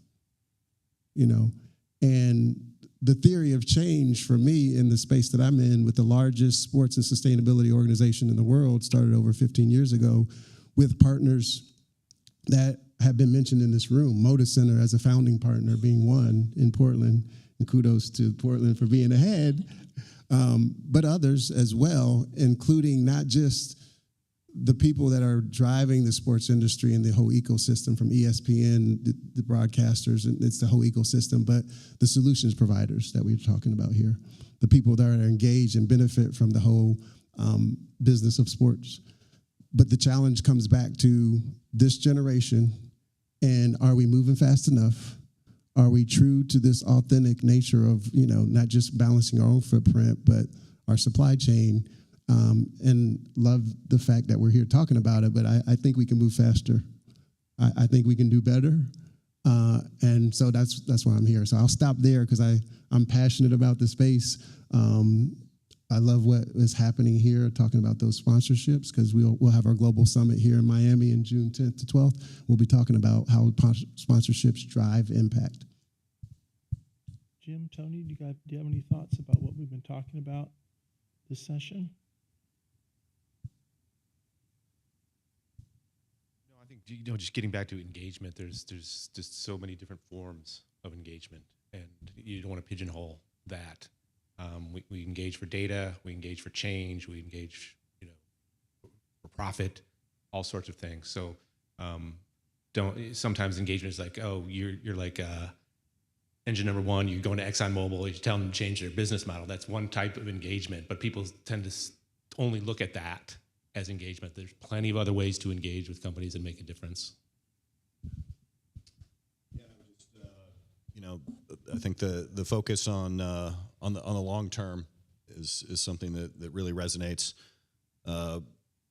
throughout this event. We talk about companies having a vision for the future and aligning with that. That applies to athletes. It applies to brands, and it applies to all of us. So as investors, with companies that have partnerships with the NHL and the NFL, how might you engage them on that in terms of a social or environmental outcome? Well, I think you would want to ask the company what is it? Why are you in this partnership? What is it that you're looking to get out of it? What is it that you're looking to give to it? And then what are the metrics you're using to measure that? I think that's, as investors, that's what we do. And the one question that's come up for me, and I wasn't going to ask it, but is how does the materiality lens play into, and this is not my world, so I don't know, but play into the partnerships that you enter, right? So when you think about how you analyze a company for non-financial analysis, you think about what's financially material to the company, and there are materiality maps. And so, you know, that could be an avenue for engagement when speaking to a corporate to learn more. So you spoke about the military, but when you're looking at which partnerships, are you trying to align with the issues that are most material to you as a company or to you as a customer? And I think that would aid in giving insight to kind of the parallels between the company's direct impact, its partnerships, and how it's reaching its customers. So less of a question, but. And I think one thing to think about, and you've probably seen it in the news here lately with the new administration and some of the pushback on ESG, DEI, whatever acronym you want to use, you're seeing companies pull back from some of the partnerships that they may have had in the past because of public pressure or governmental pressure, legislative pressure. So it's an interesting time to talk about partnerships because you've probably heard the word green hushing now, where companies, instead of greenwashing, they may be doing partnerships or having partnerships or relationships with groups that they had in the past, but they are not being as public about it because of the blowback that they're getting. So it's an interesting time in that space around partnerships. But also, just to add, even more important because you were just saying, are we moving fast enough? And with changing political environments, and different countries have different agendas, corporations tend to be global. And so there's a real opportunity for companies to continue to push the envelope and move us along a line, because no one's taking away visas, for example, carbon goals except visas. So a real opportunity for corporate leadership. I wanted to kind of return to that question, Nate, that Beth raised about materiality. Do you see your partnership with the NFL as socially material? We do, when we are entering a partnership, obviously these partnerships we've been in for quite some time, right? The ones that I've mentioned in the sports business. One of the things that I'm actively doing as a new CSO, and my team is responsible, as Beth mentioned, for doing the materiality analysis. And we do that, and then we transparently share that with our investors. That's what ends up in our disclosures, right? The stuff that is material, it is what drives our strategy, because our sustainability strategy is grounded in the business. What is going to move the business forward? What is going to assist our clients and our partners? And so that's why I'm looking to things that are material and focus areas for us, and then going, across to a organization like the Olympics and seeing where there is an alignment with their CSO and some of the same goals and metrics that they set, and how can we help them in driving forward progress against theirs, and vice versa. And sometimes that partnership and influence can lead to big change that you couldn't accomplish on your own. So that is how we approach it. Can I throw in a question real quick? Because I've always struggled a little bit. So the pure philanthropic side of it, usually in a business the size of Visa or the cruise line, Norwegian Cruise Line, when you have the philanthropic pot where you want to just give, do you still need to feel that has to have some type of material return to the business, whether it's your branding, or is pure philanthropic giving kind of dying in your mind, or does it have to be tied to the business? I feel like we talked about, or kind of in the first session, we talked about why don't brands market the good that they're doing more. And I can only speak from my personal experience here at Norwegian. I've been here a year and a half, and it's something that we're going through right now of, we are doing something good, but it is this line of, do you promote, how do you promote it correctly? And I think kind of what we talked about earlier, we want to be philanthropic because that's the right thing to do. And we, personally, we don't want to cross the line of just, giving money to an important military charity because it makes ourselves look good. So this might be not, it's a long-winded answer to say, I think we're continuing to figure out the best process to do that. And I think in not promoting what we are doing a disservice to our partners because we are not giving them more awareness that they deserve. So, a long-winded answer of saying I think we're trying to figure out what that best process is. Nate, I'm going to harp on financial literacy, for example. Do you have benchmarks established for that program? And if so, has it been successful? I thought I heard you mention it as part of your NFL partnership, but I don't know.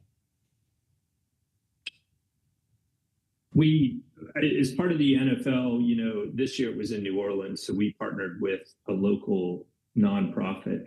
I mean, I do think we've made progress. The financial literacy space is a challenging space. I don't lead those programs, Daniel. So I probably can't speak in depth to all the different metrics, but in previous roles, I have led the financial health, financial literacy programs, and it is, it's a challenge. You have to get really specific about these geographies and the parts of the community that you're reaching, and stay in that. These aren't, these results and the impact isn't going to be like a publicly traded company, quarter to quarter. You need 3 to 5 years, sometimes longer, to really see the impact of those programs. And it also depends on, which age demographics you're focused on. K through 12 is one example. How much impact are you having beyond graduation? Are you focusing on graduation rates? Are you focusing on their ability, for job readiness and job skills? So it's a complex space. I think, it's gonna continue to evolve and get more specific. I think as companies are looking at double materiality analysis is some of the regulations in Europe are requiring. I think that will require companies to get even more specific about how they're approaching it. Last question before I open up to the audience for any questions they may have is, how much do you compare yourself to MasterCard and what they're doing in terms of inclusive growth? I certainly talk and have friends with MasterCard. In fact, their CSO used to work with me and for me at HP. And so we're all in this together. There's huge impact that needs to be made and big challenges that we're all facing. So I can only speak for me. I'm someone who's a collaborator and looks to partner with other corporates, with NGOs, with public sectors. You saw my background. I've worked in all three, and I think good ideas come from each. They all bring their own unique skill sets, their ability to impact change. And so I'm someone who looks to look for collaboration and partnerships and the ability to work together. Any questions from the audience? I think right up here.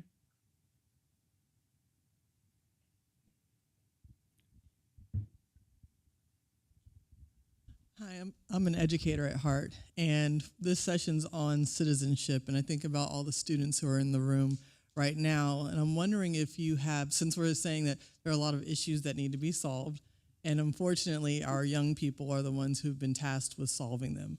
So I'm wondering, to what extent do you have youth advisory boards or youth advisory councils within your organizations that will take their voice and then allow them to have influence on the changes that can happen? I really can't speak to it. We have I'm speaking on behalf of Norwegian in relation to our efforts with the NHL and our community impact efforts there. We do have a full ESG team and community impact team for our whole holdings level company. So it's a great question that now I'm curious about. So I can't answer it from the Norwegian side though. Yeah, I think within our organization, we have a global summit which we allow universities to participate in, and young leaders like yourselves can volunteer, can be engaged, can have a stage to talk about the work you're doing or the challenges you have. And then even within your university platforms, sustainability lives within that space, and these issues are real just on your campus. This is an opportunity to kind of get engaged and participate. But at the higher level, we love to hear your stories. We showcase that progress that you have, and the opportunity is within our organization. So shout us out, connect with me on LinkedIn, come see us. Nate, did you have anything you wanted to add to that question? I'm similar. I'm aware of our employee resource groups. We have a variety of topics that we have groups of employees focused on issues. I know the younger components of the workforce, and Visa is actively, recruited talent, brings them in and sets them up well. I will say in my, first 5-6 months, I'm really impressed by the culture here at Visa, and the ability to bring people together that, share some common voice, want to deliberate on issues, and we utilize that information to drive innovation and change within the company.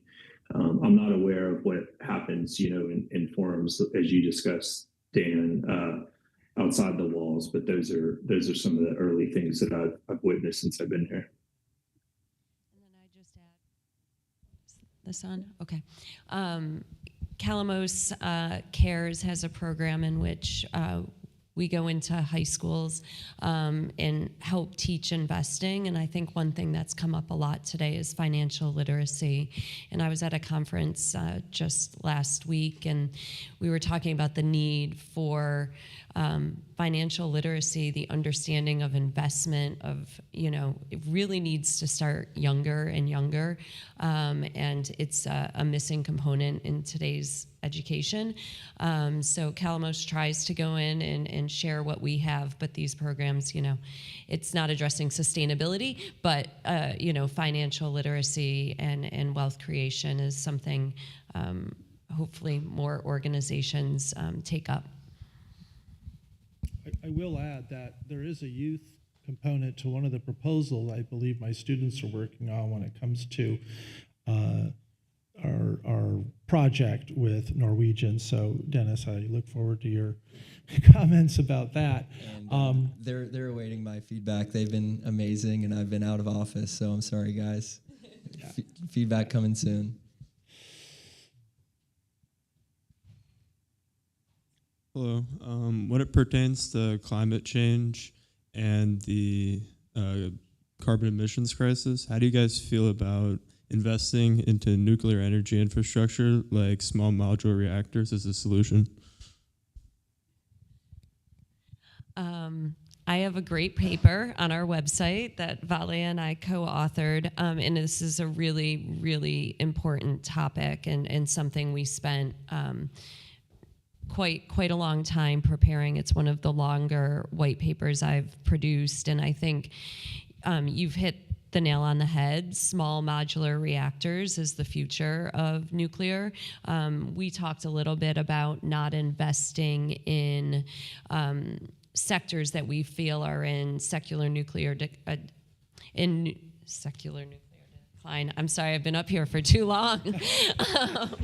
That are in our high-risk sectors or in secular decline. And, you know, conventional nuclear is so expensive to build. There's a lot of nuclear waste. The costs are astronomical. And so we're not investing in conventional nuclear of the 1950s. But what we're doing right now is identifying companies that are helping move small nuclear, that are helping move new nuclear, because it's going to be part of the future solution. It needs to be for us to meet our global climate goals. So yeah, there's a lot more in detail on our website if you have any interest in getting more technical in our worldview on that. Can I sneak one more in? Since you're, this is to you, Beth, again, sustainable aviation fuel, and, you know, where are we out there and what does that look like, prospects, et cetera? There's a company that we own in our portfolios that we love to talk about. This company's called Darling Ingredients, and essentially they take waste and reprocess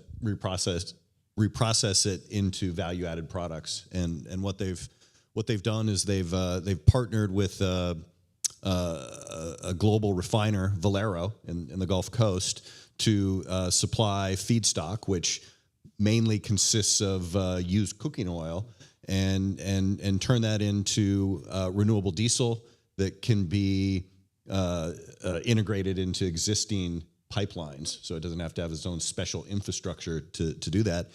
And of course, the airline industry, in order for that to decarbonize, sustainable aviation fuel is the answer. And Darling is providing the solution, and has a couple of production refineries that are operating now in partnership with Valero, and contracts with airports like JFK, O'Hare, Midway to supply SAF, sustainable aviation fuel, and that's something that's going to continue to be in high demand and growth in our view. And Tony mentioned, yeah, it takes waste, and it does use cooking oil, but it also takes animal carcasses. It's, I don't know, 2 out of every 3 animal carcasses is processed by Darling. And we like to visit the companies that we own. So we visited one of the rendering plants in Tacoma, and I'm not going to speak about it up here, but if anyone wants to talk about the smell afterwards, I'll be available.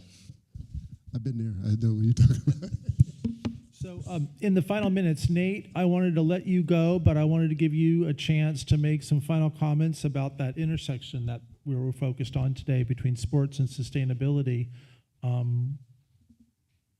Yeah, I would just mention sport has the ability to, connect with communities that may not, be in forums like we're in now about sustainability, and we need to, really focus on helping uplift everyone everywhere.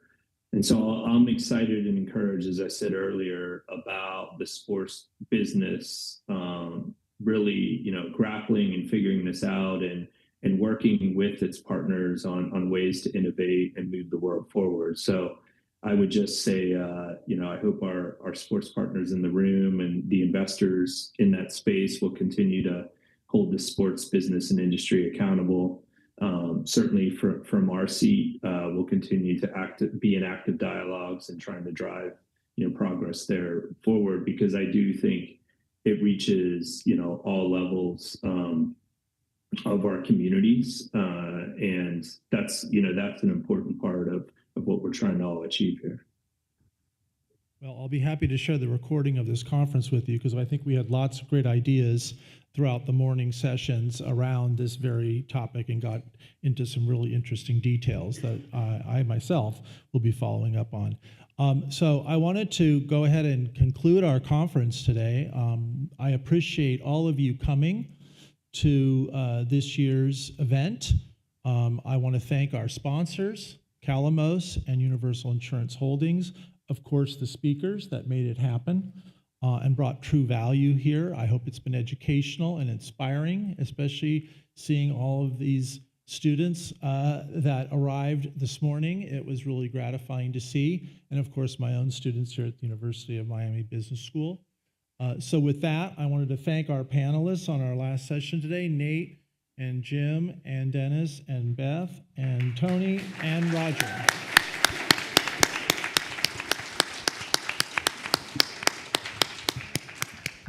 Okay, that concludes our conference for today. Thank you very much. Have a great rest of your day. Have a wonderful Friday and a great weekend. Take care. Absolutely.